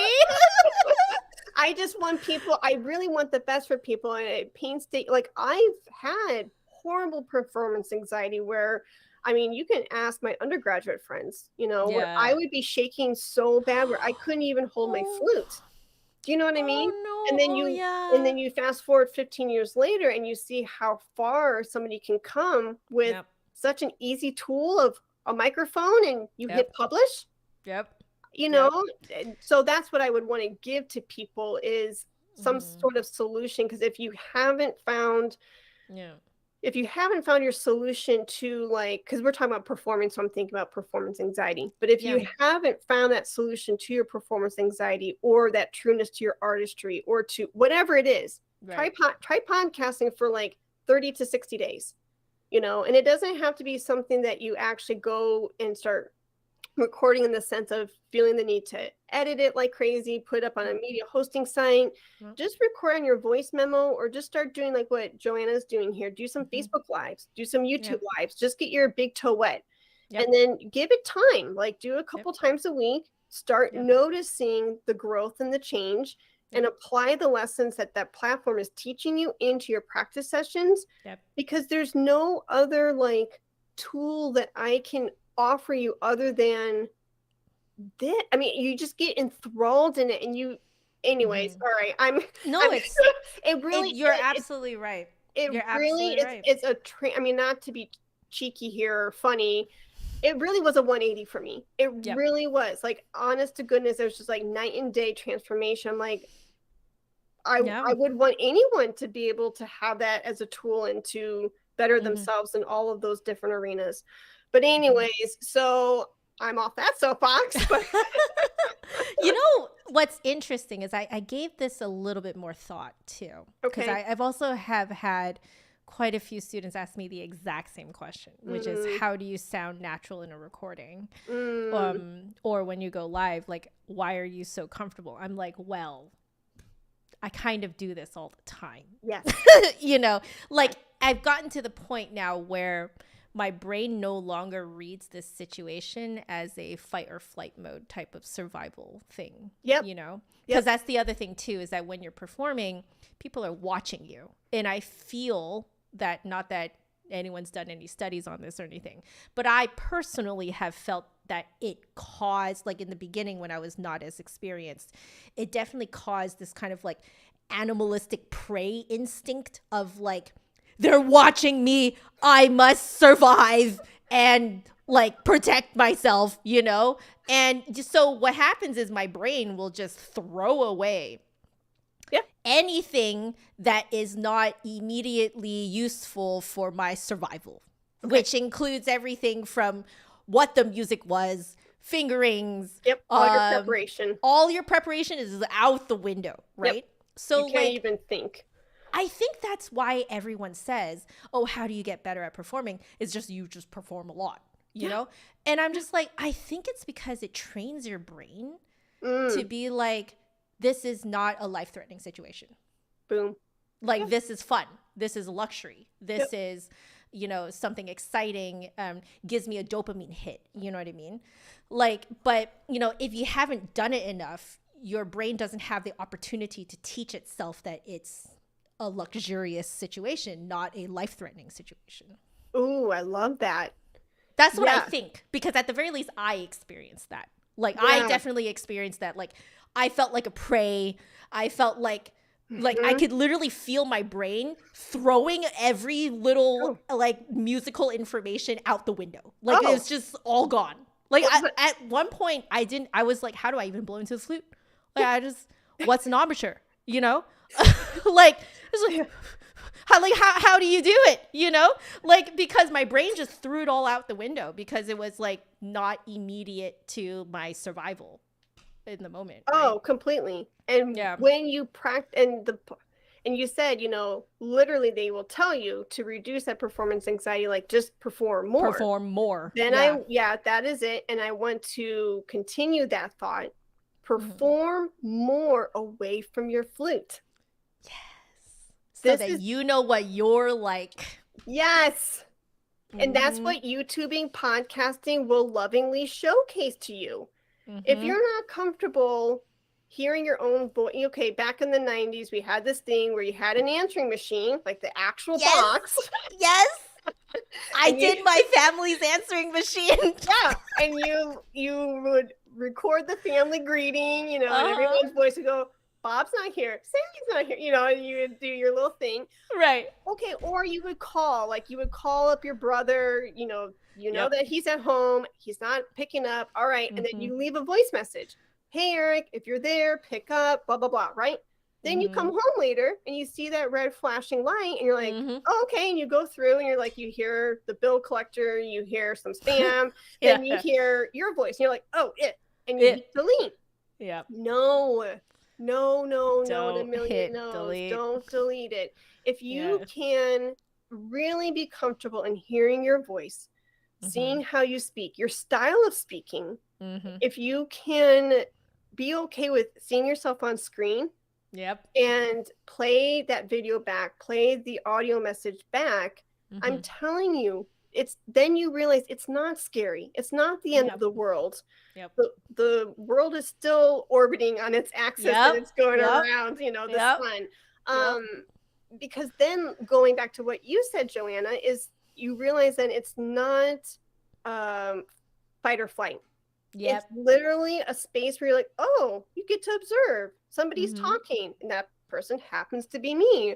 Okay, I didn't realize I sounded like that to other people. Right. But okay, now I'm gaining a new perspective. And then that just enhances your comfortability of your own self. So when you go to perform, I like to use the word now share. I'm a sharer. When I go to share, you know, okay, I'm not so scared of that outcome or what's going to happen because I do this. Today was 3 times. I do this, you know, day in and day out, week after week. And, you know, it's mind blowing the transformation that it can have on an artist. Yeah. And then you're okay with, you know, you will hear yourself back. If I ever, you know, play this live back or another episode back, I will hear the ums and ahs. Yeah. I will hear the moment of even 10 minutes ago, what happened, Joanna? I'm like, I don't know what I'm trying to say. But I continued with hopefully my gem or my nugget or the point that I was trying to get across.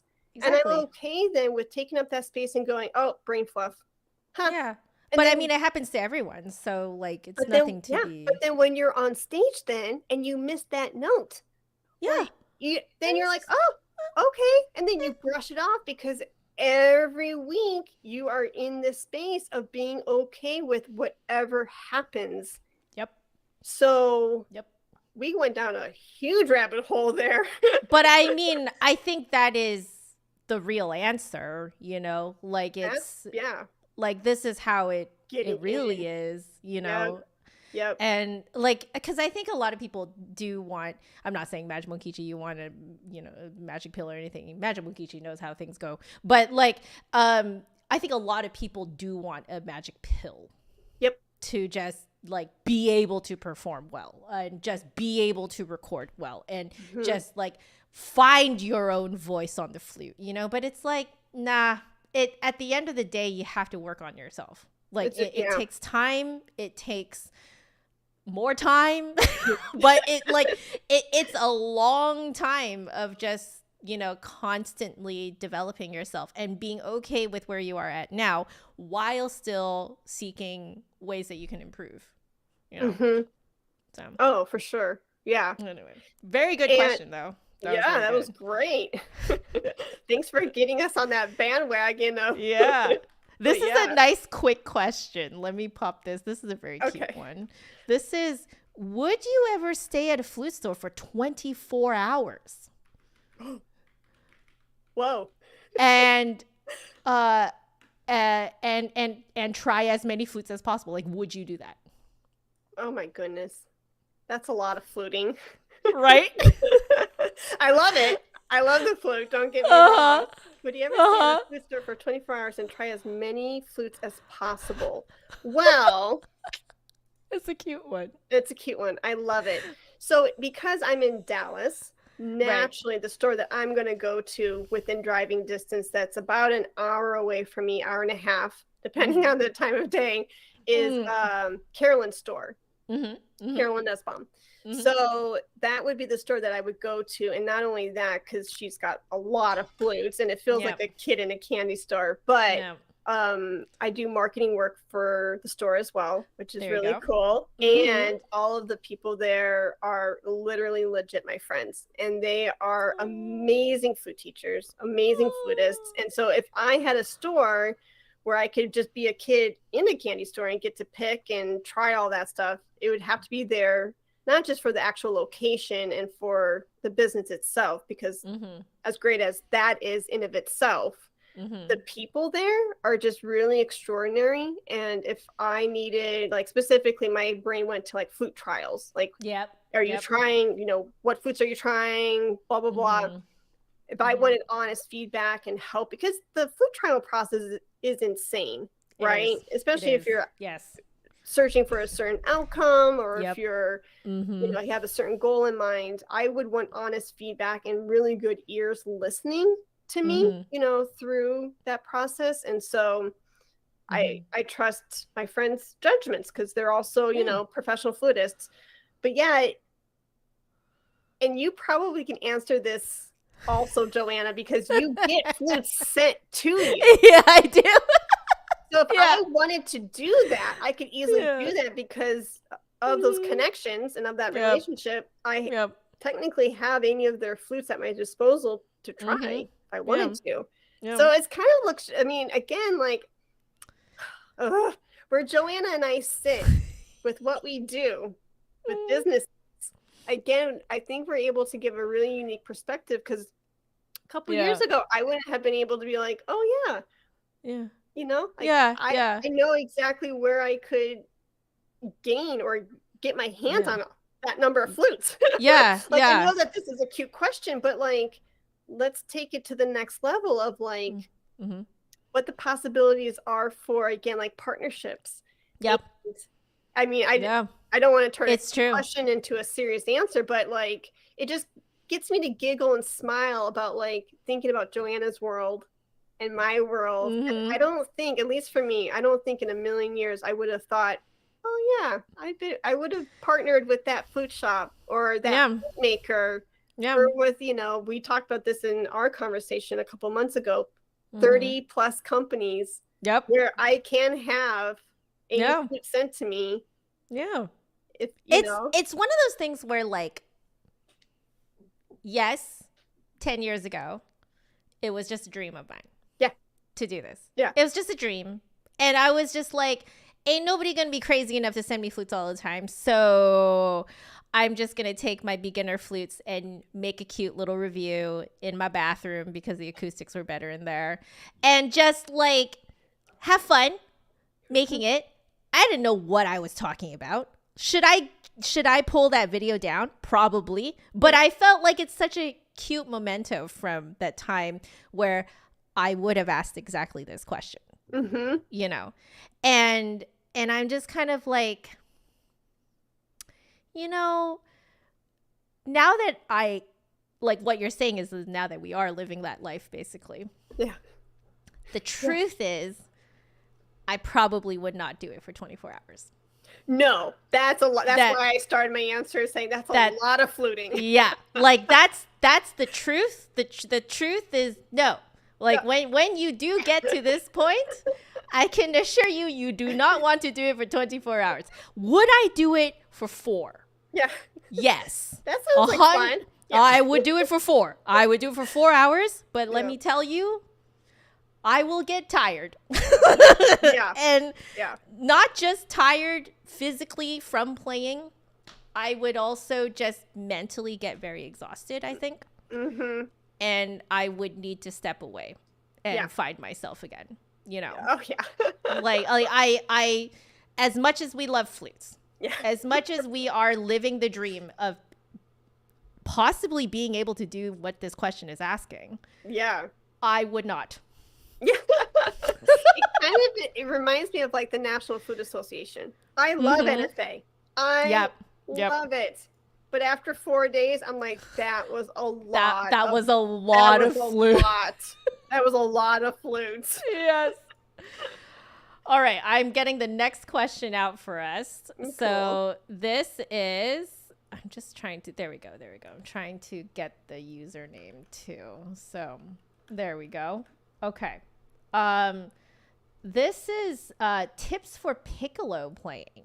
Ooh. So this is tips for piccolo in the high register. How do you stop your bottom lip from hurting after practicing it? Okay. So you might have to ask yourself, Milk Tea, like how long are you practicing? Are you practicing? Yeah. That's the first thing I thought of too. I'm like, oh, honey. Yeah. Because we want the best for you. And if your bottom lip is hurting, maybe you're practicing too long. For sure. I would think time is definitely, contributing to that. I think so too. I think the on that note, what I would say is, especially if you're practicing something like the high register for the piccolo, 2 things. Please have musicians' earplugs. Yep. Please protect your hearing. Okay. So musicians' earplugs are the type that will allow you to hear everything, even though it is protecting your ears. So that's the first thing. We know what it's like, but I'm telling the chat. Okay. The other thing is, in terms of building a skill, I think it's how often you do it, not necessarily how long per session. So if you are practicing until it is hurting, like, I agree, it is probably too long. But that doesn't mean that you can't do like short sessions, but like 5-6 days a week. Yep. You could do that. You could do like 15-minute bursts, essentially, of piccolo playing. And let me tell you, it might only be 15 minutes, 5-6 days a week, but you will notice a difference, especially after like 2 weeks. Yep. You'll notice like increased strength. You'll notice increased like air support. You'll just notice like it's just easier to play. Yeah. I agree with you. Yeah. I think if you're hurting, that's too long. That's too long. Yeah. And you're Yeah. probably maybe again, there's a lot of things that we're just assuming here because Right. Yeah. I mean, we can't you know, really see what's going on with like right. embouchure or whatever, you know? Yeah. So I would Yeah. think too, if your bottom lip is hurting, maybe you're under, and again, I'm just guessing here, but Yeah. maybe you're under the impression that like you need to bring, because the tone hole of the piccolo is much smaller than the Yeah. flute. So It is. maybe you're under the wrong impression, like, well, yes, the aperture is going to be smaller because the tone hole Mm-hmm. is smaller, Mm-hmm. but maybe you're under the false impression, like you need to like really pull the lips more together and you're doing Yeah. it in a forced way. Yeah. So maybe if that's happening, then you're creating unnecessary tension, which is Mm-hmm. creating the The pain in your yeah. bottom lip. So Yeah. I would think that it's too tense. Yep. Like we need Mm-hmm. to have structure, we need to have some kind of poo, some kind of embouchure, but maybe you're Yeah. going overboard. I think so. So like relaxing down, Yeah. definitely. Like no one thinks of relaxing when it comes to piccolo, but it Yeah, does yeah. help, you know? Yeah. Like it but I do think like it's I feel that whenever I go past the the amount of time that I should be practicing piccolo, doesn't matter what I do, can't relax down. You know, Yeah. like you should only practice for the amount of time that you can stay relaxed, I think, and Yeah. stay, with a healthy embouchure, past that point though, like just put it down. Good. Come back to it tomorrow, for sure. And like, I loved what you just said. And I would piggyback off of that. And the word that came to my mind, Joanna, was as long as you can be self-aware, as long as you can Yeah. be aware of what's happening rather than just going through the motions. And like at some Yeah. point, if you're not Yeah. actually aware of like what you're doing, right? Mhm. And you're like, Mhm. oh, but my timer hasn't gone off. Like, yeah, but Mhm. are you just going through the motions just because you want to No. check off that box of, oh, I practiced 45 minutes? Are you Mhm. actually present in your Mhm. body, present with the instrument, present with your music? And Mhm. are you aware of what's going on? Or are you just going through the motions? Because if you're just going through the motions just to, Mhm. get through that practicing session, Yeah. that's when injury can creep in, Yep. Because the lack right? of self-awareness, there's the lack of mind muscle connection, like you need that Uh-huh. connection between like you have to be aware of what your muscles are doing, and like the thing is there does come a point in time where your body will be too tired to Mm-hmm. keep going, and it's okay. It's Yeah. okay to put it down and come back to it tomorrow. And I have to, like, because I have ADHD, I get very hyper focused. I Mm. am very hyper Mm-hmm. focused when I am involved in my passion projects, whether it's practicing or content or whatever. Mm-hmm. I can stay in that space, Yeah. Joanna, I kid you not, for hours on end. And Yep. Eric will be like, you have not gotten up. And so knowing this about me, I have to put the timer on Timer. my phone, Yep. and it is going. Like I will be like, all right, in 45 minutes, like that timer is going off. Even Mm-hmm. at my desk, even if I'm doing emails, in Mm-hmm. 45 minutes, I am getting up, I am moving around, I'm getting some dark chocolate because that's my Yep. favorite. I'm getting some more espresso Yeah. because that's my favorite. Obviously, Mm. being overly caffeinated is my thing. And because then it forces my body for me to then come back, for me to Yep. be aware, tap, and then break things up, to move things around. Because we can Exactly. easily just like, crunch into the keyboard, crunch into our flute, and we need to Mm-hmm. be aware of the space, and we need to give ourselves that break for Yeah. sure. So for me, it's a timer. It's a timer. Definitely. Yes. I have started doing that in my practice streams too, so that I don't get carried away. I have a little timer in the corner now.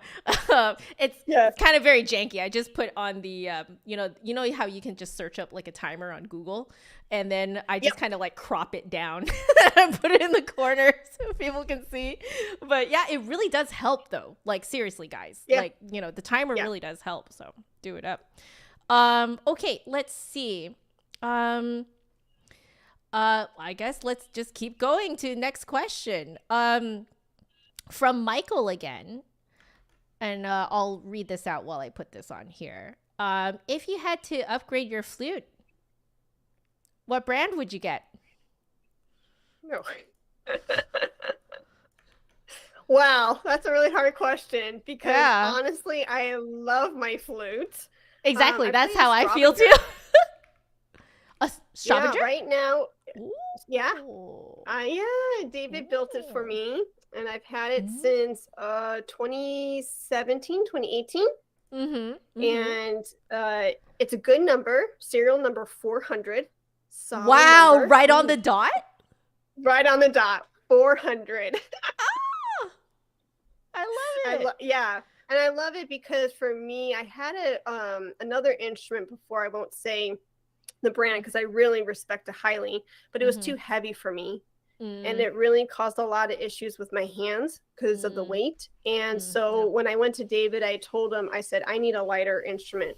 Yeah. But just because it's lighter, like I still want to be able to create beautiful colors and have that resonance and resistance. And he did a fantastic job, and he heard everything that, were my concerns, my goals in this flute. And he really delivered, above and beyond my expectations. And so if I were to upgrade, and the mechanism is impeccable, like his flutes feel like butter under my fingers.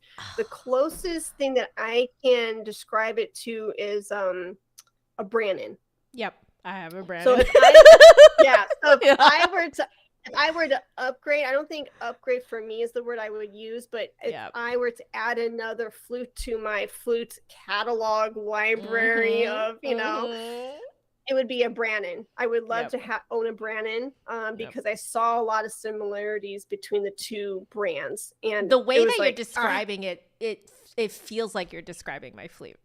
That kind of buttery mechanism, lighter flute as well, Yep. Yeah. And that literally, when I was doing test trials during my DMA and changing from that flute that I had mentioned before, the heavier flute, to another flute, my top two, there were great flutes. So again, my disclaimer is people maybe not, I don't know. I think we sometimes unfortunately get wrapped up in names. Yep. We do.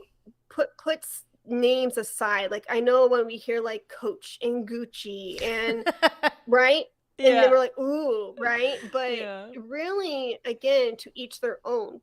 Going back to the embouchure question, we're all built differently. Put, if you are going into a flute trial, put the name and the brand aside. Be neutral and be like, all right, it's flutes 1 through 10. It's not a Yamaha, Brannon, Stravanger, Sankyo, nothing. Miramatsu, Miyazawa, they're all great flutes. They're all great. They're great. They're built fantastically. So what I'm trying to say is, it's not Nike, Adidas, none of that. It's just flutes 1 through 10. So that way you can go in with like a clean slate and really open ears and open heart. Because if you're like, oh, but my friend sounds really good on a Miyazawa. Well, that's fantastic. You're not your friend. That's the thing, but, right? That's the thing, yeah. So, like, that's great. And, you might be pleasantly surprised. Let's say this, right? Yes. You might be like, oh, wow, I didn't even know. Because for me, like, I sound really, unfortunately, not good on gold flutes. I sound bogged down. I can't really get the sound to ring. It's too heavy for me. It's just too heavy. I can't. And then obviously, then platinum is out of the question then. Right? So for me, it's like a solid silver flute works really good for me, but somebody else might need more resistance. They may, So again, like, if I could have my cake and eat it too, I would love to have a Brannon in my studio. Because I was so neck and neck. It was so hard to decide. And I would have bought both if the bank account would have allowed me to buy both. Yeah, absolutely. But it was like, unfortunately, it's like, well, I got to choose one. So, and then if I had to upgrade, my last thing I would say is I might upgrade at some point. I've been toying with this idea, a new head joint. Yeah. New head joint. And I did that. I did it. Yeah. Yeah. And It's a big think change. specifically with somebody who can work with me too, because I do play off to the side. I'm kind of curious about what it would be to have you seen the head joints where the lip plate is actually At an physically angle? shifted at an No. angle? You What? haven't? Wait, who does Yes. this? Well, you'd have to work with somebody one-on-one. So there are head joint specialists and head joint makers. If you went to them and said, hey, I need it at blah angle for this, they would work with you to find, like, I'm guessing, like the scientific mathematical, you are. This is awesome. Cool. I'm glad you never heard this before. Lucid saw some at NFA, apparently. Lucid one in the chat says that. See? I saw some at NFA. Yep. Oh. Well, it was weird, says Lucid. Oh my God. That's so cool. It makes it much more accessible, I feel. You know? Right. Oh. Right. So I've had that. I tried some maybe a year or two ago. I wasn't in the right head or heart space to like go there just because so many things were happening at the time. But I'd have to be in a space where I'm like, all right, I'm focused. I can devote energy and time to this. But that's something that I've been toying with in my mind for a while. You know, what about you though, Joanna? You know what's really interesting is because mine is along the same lines. It's more of an idea of a mod than so much of an upgrade. I would love to get my foot joint keys put at an angle. Oh, interesting. Because to bring it closer to you. Closer, and if they can angle it the way that they did for the Dryad's Touch flute. If you look at it, the foot joint, like the B, C, and C sharp keys, they're not straight. They've been kind of put at an angle. Yes. And I'm like I tried it, and I not that I would ever like buy that flute, but like I tried and I was like, oh my gosh, like I can slide around there with such ease. Nice. So I was thinking, if I threw enough money at a flute technician, they could probably mod my foot joint, I think, so that the foot joint keys would essentially be just like kind of tilted and closer to me. Okay. Yeah. But like in terms of an upgrade, I honestly don't think I would upgrade because I already did the upgrade, which was the head joint. And the only other change I would make would be to the foot joint to just get that closer, like kind of angled and closer to me because I have very small hands and it's so annoying to have to do that reach while still covering the holes, like it's quite terrible. So like I can manage it, but it is not comfortable right now. But having tried that, I was like, ooh, that's nice, Yeah. So like, nice. I guess you could call that an upgrade, but I would call it more of a modification, like a mod. Ooh, I love that. Yeah. Huh. I think that'd be really cool. But then again, I would have to throw enough money at someone to do it for me. It's interesting that both of our modifications were bringing tilting the lip plate something closer, bringing the foot joint closer. Interesting. That's why I was saying that. It was really interesting to hear you say that you were like looking for something like, because yourself. Again, coming back to the same thing, you need to know yourself, So like, once you know yourself, you know what you actually need. And sometimes it does actually mean making a physical modification to the instrument, because the instrument truly is not one size fits all. And, people who are aesthetic purists, may disagree with us. That's fine. You can disagree with us. But I would say that I personally find that these kinds of modifications and just like all the different specs that are available now for you to get on a flute, I think it just makes it so much more accessible to more people to play comfortably. You know what I mean? Oh, and I'm sure. just like, wouldn't you want more people to just play the flute? You know what I mean? Like Does it really have to be aesthetically perfect? And also, what is aesthetically perfect? You know, I mean, the BEM flute itself, this BEM system that we're using is like, you know, an absolute bastardization of what, you know, the flute ancestors were, you know? So it's like, we're playing a bastardized instrument anyway. So, you know, like just make all the changes that you want. Well, I know, and I won't say his name, just out of fear of like him going, "What? You said my name?" But there's a famous orchestral player who calls his flute the Frankenstein flute. Because he has, you know what I mean? He has added so many doohickeys to the left and right hand to make it work for him, and it's like, this works for me. And so that's his upgrade, that's his modification of making. And now they have it where I don't know if it's Haynes, but they have actual like packets where it's like key left hand modification. I think Brandon has like the key extensions and stuff like that. Yes, thank you. Key extensions. That's what I'm looking for. So again, you have to do what Joanna was saying. You have to do what works for you, because and you won't know what works for you. Exactly. Right. Like you won't know unless you spend time on yourself. Right. So. Oh, for sure. Yep. Yeah. Sorry, I think you were saying. No. I think that there was a question about flute performance from Lynn grad school. Yes. I don't know if you saw that question. Oh, I just saw it. Applying for grad school. Fall of 2024. Any advice? We might have to make this our last question. Sounds good. Shall we? Let's make it our last question. Yeah.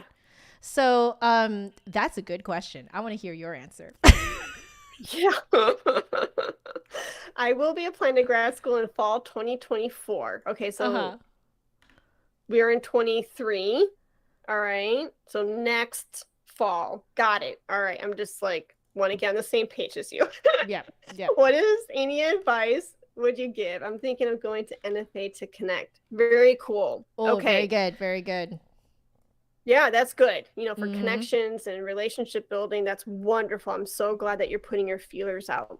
Yeah. So I'm guessing then this person, Lynn, if you're still with us, I'm guessing you are finishing up your collegiate career, correct? Either a BA or a BM. So my first question to you is, I swear I'm answering your question, even though it seems like I'm not. Are you just really be authentic and genuine? Again, this theme keeps coming up, right? Really being true to yourself. Like, authentically, are you going, and I'm sure you are, but I just want to ask and pose the question, are you going to grad school because that is your desire? Or do you feel like there are any outside influences that are making you feel forced to go and get that master's? So I would that's my first piece of advice, is just to really reflect and really answer that genuinely and be like, yes, I really want to get that master's in music for these reasons, or I want to get that doctorate for these reasons, and make sure that it is something that you really want for yourself and you don't feel forced into because you think like, well, I don't have my answer yet for my career, so the next best thing is I'll just go and get that doctorate because I don't want to deal with just yet the job search or the job hunting, or the apply. Do you see what I'm saying? Yeah, because like whether it's the a lot of people do that. Yeah, they do, and that, you know, again, that's fine. You know, I'm not judging anyone. I'm just trying to be very real in the sense of, you know, well, she said grad school, so it could be master's or doctorate. Doctorate. Yeah. Right? And so ask yourself that question and really, you know, make sure that that is where you want to be. Yeah. Because you already know, if you've gone through your collegiate program, you know that it's an investment of not just money, but of your time. And, you know, your loved ones, like if you're married or not, or you have a partner or whatever, they're also to some degree sacrificing things to help support you, you know, and that's good. That's great. That's why we have loved ones in our family to do that. So It's not a selfish thing at all. It's just the reality of it. Yeah. When my husband went and I said, I want to go and get that DMA, Yeah. you know, I had a 6-year break between master's and doctorate. And I taught 50, I'm not exaggerating, 50 to 60 flutists in the Fort Worth area. I mean, I was running around like a chicken with my head cut off. And I was like, this is not sustainable, because I was going to every district, you know, 6 days a week. So I was teaching about 10 students a day, from like basically like 7 in the morning to 7 at night. And it was just back to back. So it taught me a lot. And I was very grateful for that opportunity. But we had a good setup, because that was a good stream of income. Yeah, I mean, it was can nothing, imagine. It was nothing to sneeze at. And then my husband was a full-time audio engineer for our church in Texas. Right. Yeah. So that had benefits. That was a full package. That was a beautiful setup too. So I'm saying all this because if I'm going to go and get that doctorate, he's coming with. And he had to sacrifice the job, and he had to put down, and he was more than willing to do it. But I was asking him to give up a lot for my dream. So anyways, my encouragement in all of this is think of the bigger picture. Don't don't go into something just because you think that's what you need to do or where you feel you need to be.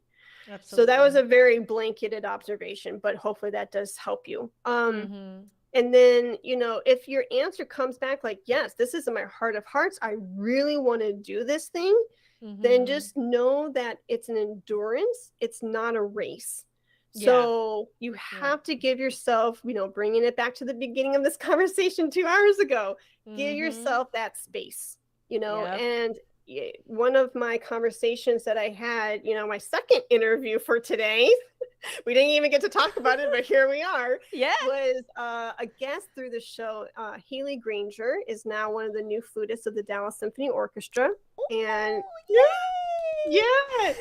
and she very wisely said, you know, because she's in this 2-year trial right now, she knows that she wants to do well. She wants to give it her best. So that means that she's going to have to say no to some things.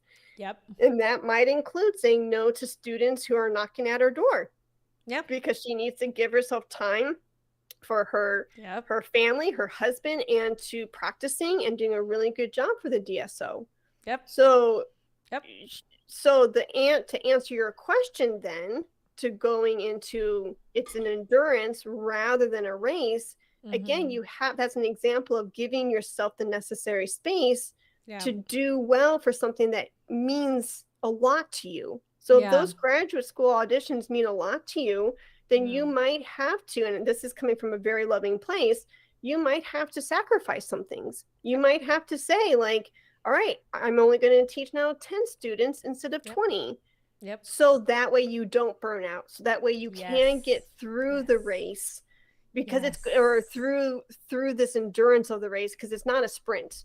You have to pace yourself. If you go at it full-fledged, and this comes from somebody who, I get it, it's easier said than done. When you get so passionate and so excited about things, you could go at it full force. And that's wonderful to a certain degree, but you will, unfortunately, at some point, there's a breaking point for all of us, and you'll burn out.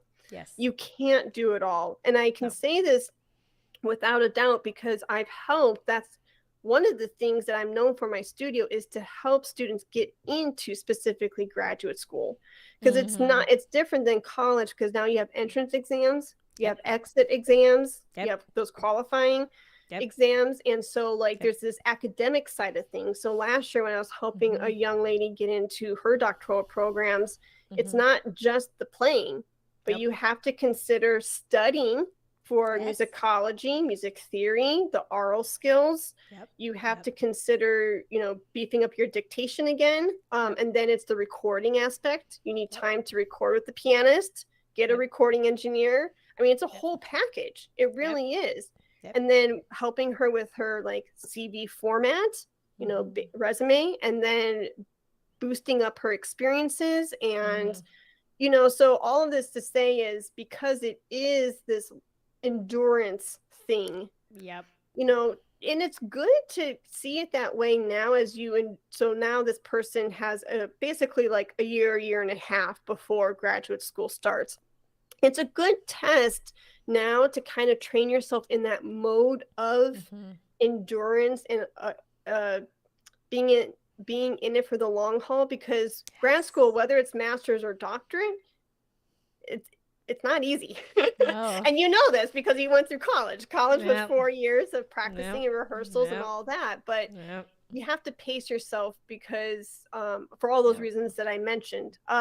So treat this year and a half as kind of like a good reminder of what those 2 or 3 years are going to look like for you. And my last like third nugget to that answer is have fun in the process, please. You know, if you just kind of beat your head against the wall, like, oh, you know, this excerpt, because like graduate school auditions are going to be different and very unique for each studio. You might have like completely different rep lists. Yeah. Like, yeah, for sure. Yes. Like, you know, that's the same with orchestras too, right? And it's like, you know, Midwest school might say 2 excerpts, a concerto, and 2 modern pieces. Right. But then the school out west might say all modern contemporary repertoire. Yeah. You know? Exactly. So you might want to I like that you know that is out west. That is exactly what it is out here on the West Coast. We love our 20th century music. See? Yeah, we do. I'm not naming any schools or anything. No, it is all like that, all down the West Coast. All down the list. And so maybe, you know, here's a very fluty music answer to maybe what you're looking for. Because I'm giving you like, is this really for you? Pace yourself. Like I'm giving you very general answers here, but here's something that's a little bit more specific that could serve you well. Yes, go to NFA and put out your feelers and take lots of trial lessons with people whom you think, whom you think you may want to work with. And because then you're going to notice, is there synergy? Or is this teacher and what they're saying and how they articulate things resonating with me? Am I able to, on, you know, a whim, actually implement the lessons and the nuggets that they are offering me right then and there? Because if it's oil and water that hour, and again, it's an hour, so, you know, a lot can, you know, somebody can be off during that hour.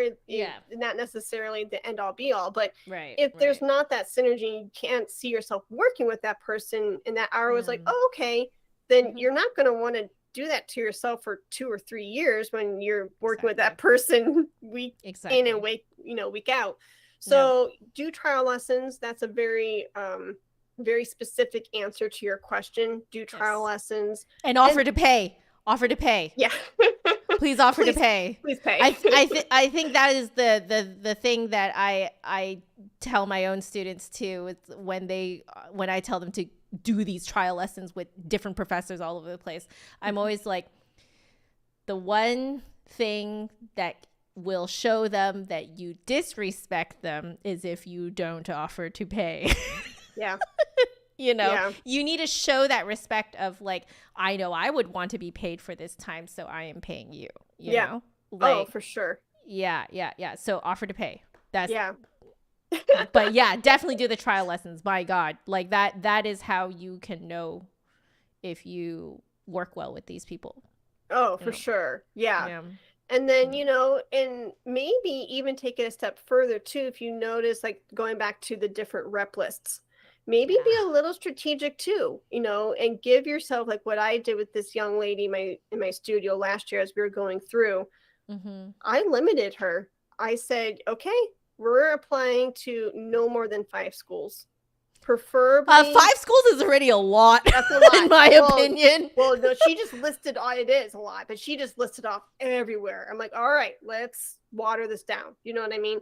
So the same suggestion, you know, for anyone out there who's considering either an undergraduate program or a graduate school program, like figure, and again, because traveling, these application costs, I mean, it's a financial thing too. It is a big financial thing. You have to think very expensive. Yeah, it can be expensive. So you have to ask yourself, you know, logically, what is the budget? What does this look like? You know, and be practical and kind of map it out. Maybe this is maybe like, I don't even know what part of the answer that I'm in, like fourth or fifth nugget.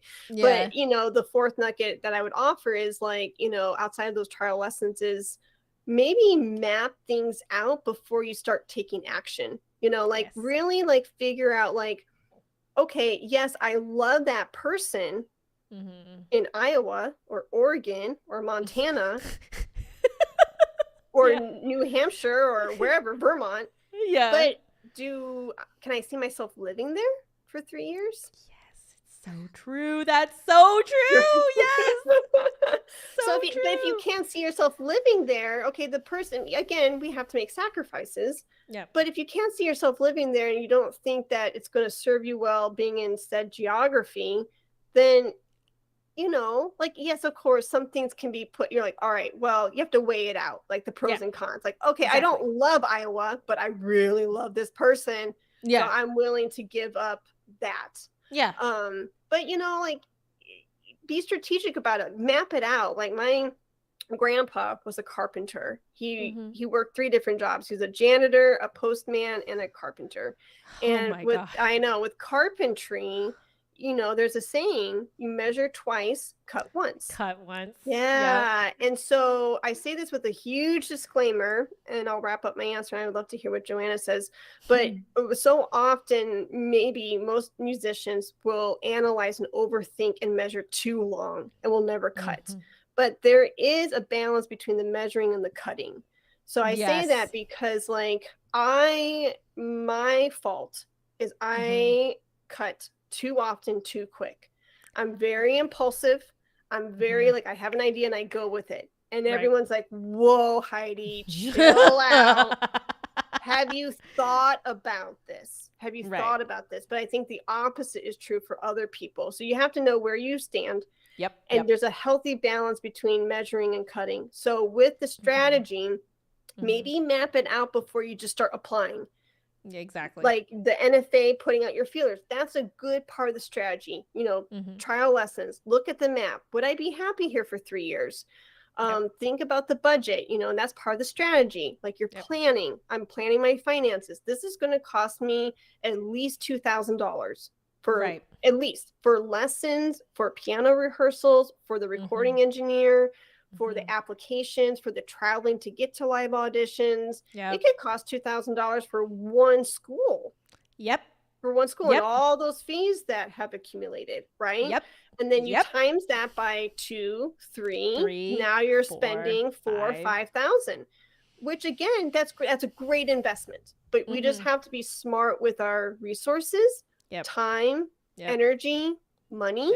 Even the wealthiest people out in the world, there's a limit to those resources. There is.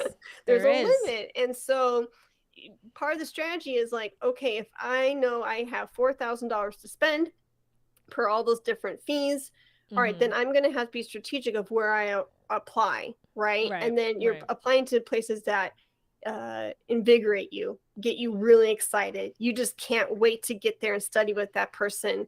You know, and then that's why I limited this person to like no more than 5 because she was just so excited. And so then I think she ended up applying to maybe 4, and that was a healthy amount for her. That's a very healthy amount in general, I would say. But part of the strategy too is, and I keep not hitting this on, you know, not mentioning it, but the repertoire. Yeah. If you can find, now this is probably finding like a needle in a haystack, but why not? I'm throwing it out here. If you can be strategic and be like, all right, maybe even get it to a point where the rep lists align. Yes, like, when they overlap. They overlap. Because again, if you literally have, I remember when I was applying to my doctoral program, I took 2014 and 2015 to be serious about beefing up my playing. Because when you teach 50 students, you don't have time to practice. You don't have time to practice. I do know that. I weaned off 10 and I taught that year 40 students, which is still a lot. I knew I could handle it in the budget, but then I knew even with 40 and my commute, I could only devote 1 hour a day to practice, and that was it. And it wasn't an hour where it was this glorious 60 minutes back to back. It was literally, instead of a chunk, it was like 15 here, 10 there, 10 20 there. Yeah. So because of that, if your time is limited like that, look at those lists and be like, all right, is there a crossover? Because if they're asking for, you know, one French, one Baroque, one modern, and maybe a couple orchestral excerpts, be smart about, you know, putting more bang to your, or what am I trying to say? Bang to your buck.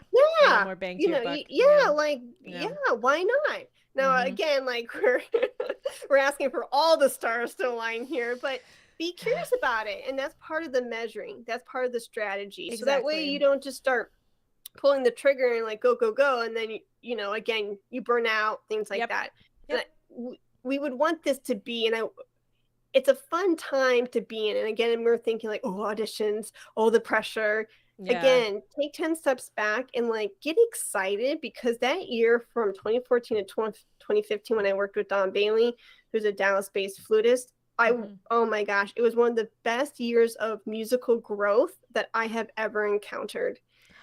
So get excited about and have fun with it. Like, I know we kind of put these auditions like, oh, auditions. Yeah. On these like pedestals, but don't see it as a time to grow, see it as a time to explore new repertoire, see it as a time to take these trial lessons and really soak it in like a sponge. Oh, please just do that, because it's like, if I could go back, and I'm building and built 3 businesses. I'm working on 3 businesses right now. If I could go back to a year where I can indulge and, you know, learn from like a Don Bailey for an entire year on this amazing repertoire, like sign me up. I would love to go. Yeah. So anyways, there were a lot of elements to that answer, but you can see I'm really passionate about this because I love academia. I love auditions. I love when people, again, kudos to you. Like the fact that you're willing to like put yourself out there and grow and ask, you know, and raise the bar that much more for your own playing and for your betterment. Like hats off to you. That's wonderful. I love it. I love it so much. Like I'll keep my answer fairly short because we should probably wrap up soon. Okay. But I don't want to keep you for too long. But my answer is kind of weird because I didn't go into a master's correctly. Because I actually failed my first one. Because I just was it was twofold. One is that my intonation was absolutely horrendous because I had put my flute on a cold linoleum floor and then went straight into a room that felt like a sauna for the audition. Plus the piano was insanely out of tune. So the intonation was, okay. So like the technical side of why I failed was definitely because of that. Okay. But the other was that I was just so afraid. Okay. I was just so afraid. You know, like I went in there and I was just, it was just fear, you know, it was that like whole feeling like I was encroaching on their space kind of thing. Okay. You know, and so I just felt like I was just shaking. It was horrible. And I did not have plan B. So I had no plan for what I was going to do after. So this is how you not do it. Okay, guys. So like I had no plan, which meant that if I failed this, I had no idea what I was going to do. Okay. Right. So I learn from my mistakes, have a plan B, you know, go applying to like 4 or 5 schools is perfect. Okay. So like, but I only applied for the one. And then I was just like, I knew that I failed the moment that I started to play. Like, you know what I mean? You know how you just kind of know, you know? Yeah. So like, I knew that I failed and I was like, what am I going to do? I don't know what to do with my life. You know, like I don't know what to do. And then I was just like, you know what? I was born in California, moved away when I was 13. I don't really know what my roots are anymore. Let's just go down to California to find myself. It's like, weirdly, it was to find myself. It was not to do a master's. But I spent a year-ish, like a year and a half or so, something like that, just teaching. just teaching and just, you know, working basically as a flutist. And also meeting up with like old friends, reconnecting with old family friends, reconnecting with old churches, you know, like finding myself again. And I think I started to find myself, like, you know, started to. And then that was when my dad was like, you know, if you really want to further your career with this music thing, do you think you maybe want to do a master's? And I'm like, And then he was like, well, you can try just the State U, San Francisco State U. And I was like, okay, fine. So I, you know, I don't think I applied with the correct gusto, I would say. I was not very excited about it at all. But what changed my mind actually was I had applied, and because I didn't care at all, I didn't even contact the professor. Didn't even try. I didn't try because I just like was so just jaded with the whole process that I was like, whatever, I'm just gonna go walk in and see if they want me, and if they want me, I guess I'll get a master's. So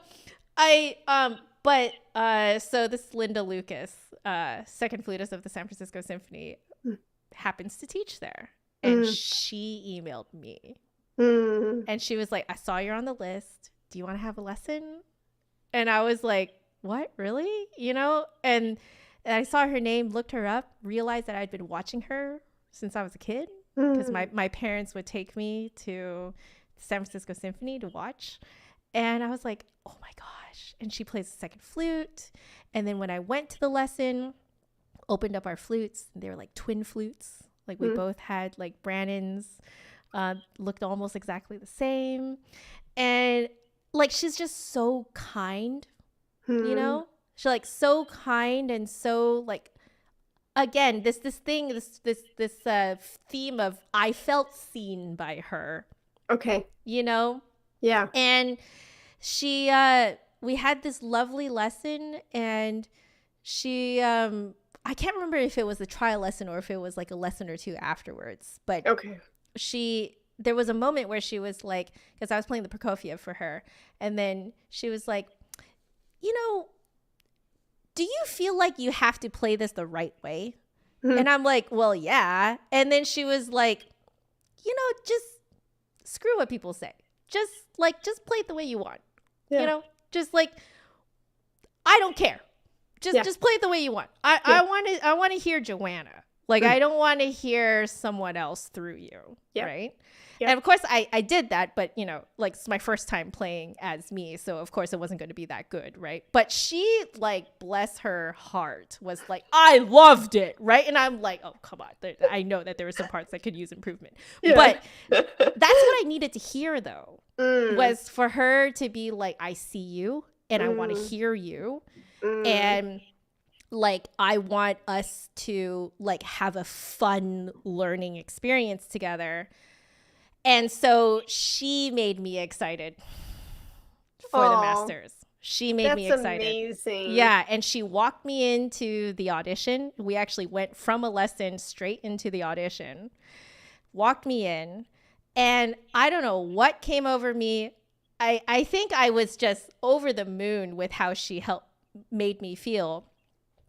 And I whipped out my business cards and passed one business card to each person on the panel.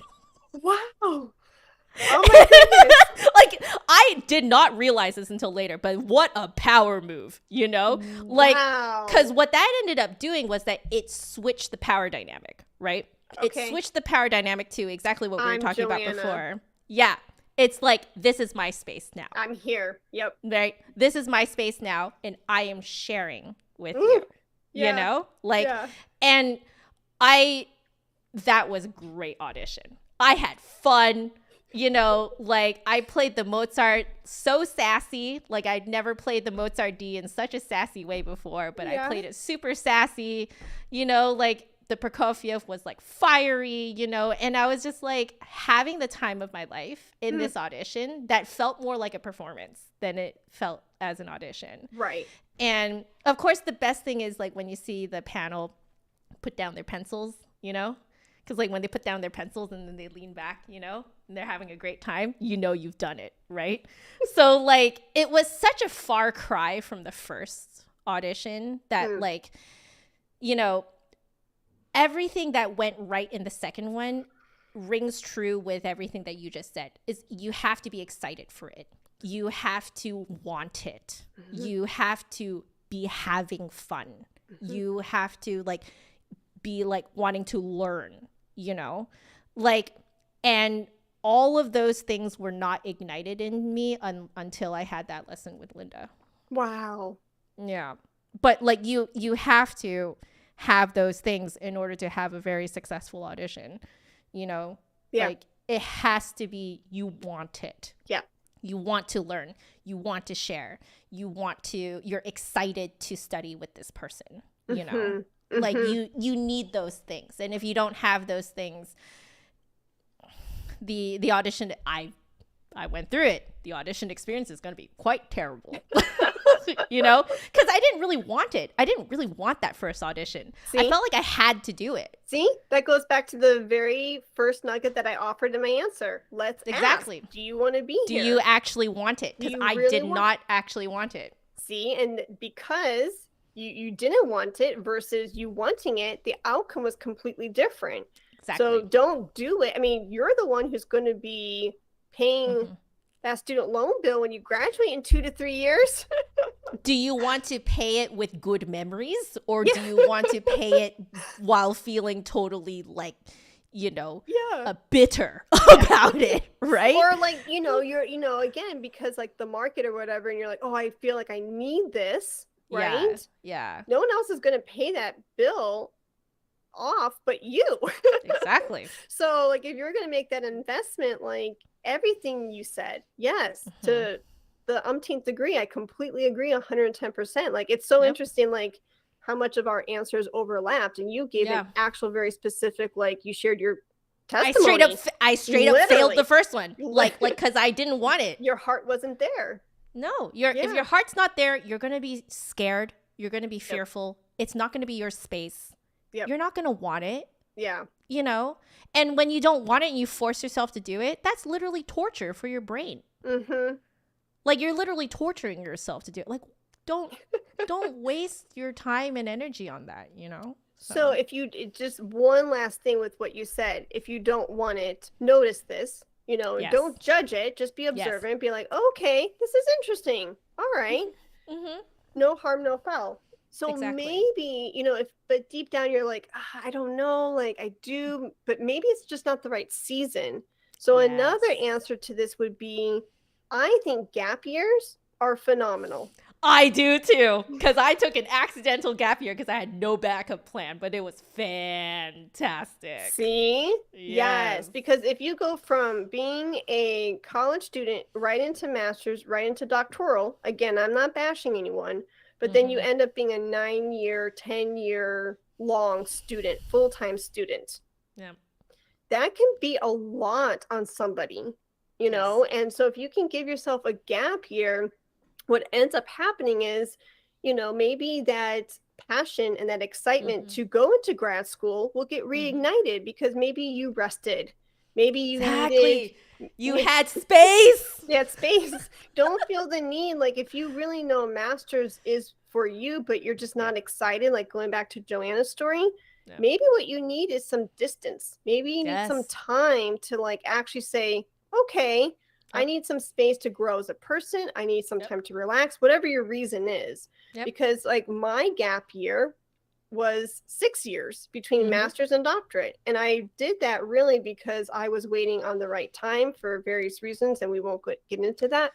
But it wasn't the right time for me to go straight from master's to doctorate. And I was given a beautiful opportunity, and I grabbed it. And I knew that that's where I needed to be, and that's where I wanted to be, was Fort Worth, and teaching and taking over the studio of 40 to 60 students. And so, yeah, I mean, it was given to me, and I'm blessed beyond measure because of Clara. But and what she offered and provided for me. But you know, and then I knew someday I wanted to go back and work on that dream, because 13-year-old Heidi was like, I'm going to be Dr. Heidi one day, you know, and I didn't know when I was going to go back, and I waited for the right time. Then the right time came. And when I went back to school, so I graduated at, let me do the math. I graduated my master's at 24, and I started my doctoral program at 30. Yep. That's still really young. Yeah, it is. It is. And so when I went back, I mentioned my age because it's never too late to go back. Exactly. 2, you're never too old or too young to pursue the things that are in your heart. And 3, when I had that gap year and I had that gap, I approached my learning completely different. I mean, think about being a 30-year-old student. You know, I still feel like I'm a student in many, many, many ways. Yep. And so, you know, when you go back, once you've had that experience from your gap year or your 5-year gap year or whatever, you're going to take probably, and if your heart's really in it, you're going to take that education and that time that you're investing into yourself, into your future, so much more seriously. Yes. Like how I was a student as a doctoral student versus a master's and an undergrad, completely different. Yeah. So different. And like my friends know that I'm the talker, but like really like in my doctoral studies, I was constantly asking questions, constantly like pulling out these gems from the professors because I knew what I needed from them in order to have a successful career, so I could be the best teacher for my students, so I could understand this knowledge. Because guess what, when it came to, you know, time for job applications and those interviews, I needed to know this information, and I was more aware of the impact and more aware of how I wanted to be fine-tuned as a teacher and as a musician, because I knew the lack, what I didn't know from being a teacher in those 6 years. I realized my gaps. I realized the things that I needed to beef up and those weaknesses. I'm like, all right, I know what these things are. Now guess what, I am paying to be here, and you know, like, you're gonna get your money's worth. I am gonna get my money's worth, and I am going to like ask, even if it's like the most annoying question ever. That's what they're there for. And that's another rant, but there's never a silly question. You're not that's what teachers and mentors are there, is for you to pick their brains. So anyways, the gap year might be something that really benefits somebody who needs that time, because when you go back, I'm telling you, you're going to be a completely different person. Oh yeah. I mean, Lynn here, I think, mentioned that they're not going to start their degree until fall of 2024, so they kind of have a gap year built in. Okay. And that is nice. Perfect. Yeah. So like, go out there, do the things, go to the conventions, teach like crazy, do gigs, you know, like this is the time to go nuts and like, you know, like take so many trial lessons, you know, as long as it's within your budget. But like, this is the time to have fun and explore. You know, get excited for school. You know, like find your blind spots, find your gaps. Like, it's a great time. It's a great time. So like, have fun, you know, like you don't have to be all mopey like I was, you know, like I kind of look back and I'm like, oh man, I kind of wish I wasn't quite so mopey. But I mean, Linda got the mopey out of me, you know, like she really was what I needed, you know, and like, but like, you know, like a gap year is great.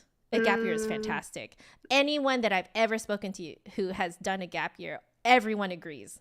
Gap year is fantastic. You actually kind of want to have a gap year, you know, or several gap years, you know. So anyway, we should probably wrap this up. Thank you so much, Dr. Heidi Kay Begay, for joining us today. And thank you everyone in the chat for joining. I'm so sorry that I wasn't able to. I was actually kind of reading the chat, but I didn't want to, you know, interrupt our conversation too much. So just know, chat, that you are seen, okay, and you are heard, and we all love you very, very much. Heidi, where can people find you? Yes. Well, first, this has been such an eye-opening experience for me. I love it. I'm kind of getting excited about dabbling into more live. So thank you for opening up this world to me and the possibilities. I love the fact that your people are so engaged with you, and thank you everyone for being here. Like the fact that you are willing to ask us questions and show up for yourself and be in dialogue with us is like beyond me. I think that is so cool. It is really great. Yeah, so keep showing up to Joanna's stuff because man, like, you know, community is everything, and we can't. It really is. Yeah, and we can't do it alone. So keep showing up for yourself and others because we're all going to be better because of it.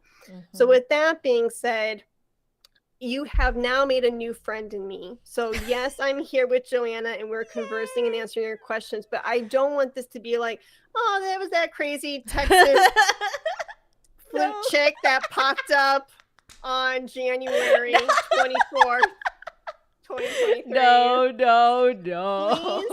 Please be in my orbit because I love learning from people of all walks of life and ages and abilities. And I don't care if you're a beginner, amateur, professional. I think, you know, just being in conversation is so crucial to my growth. So you can find me through any social media platform, basically. The one that I'm most consistent on is Facebook and Instagram.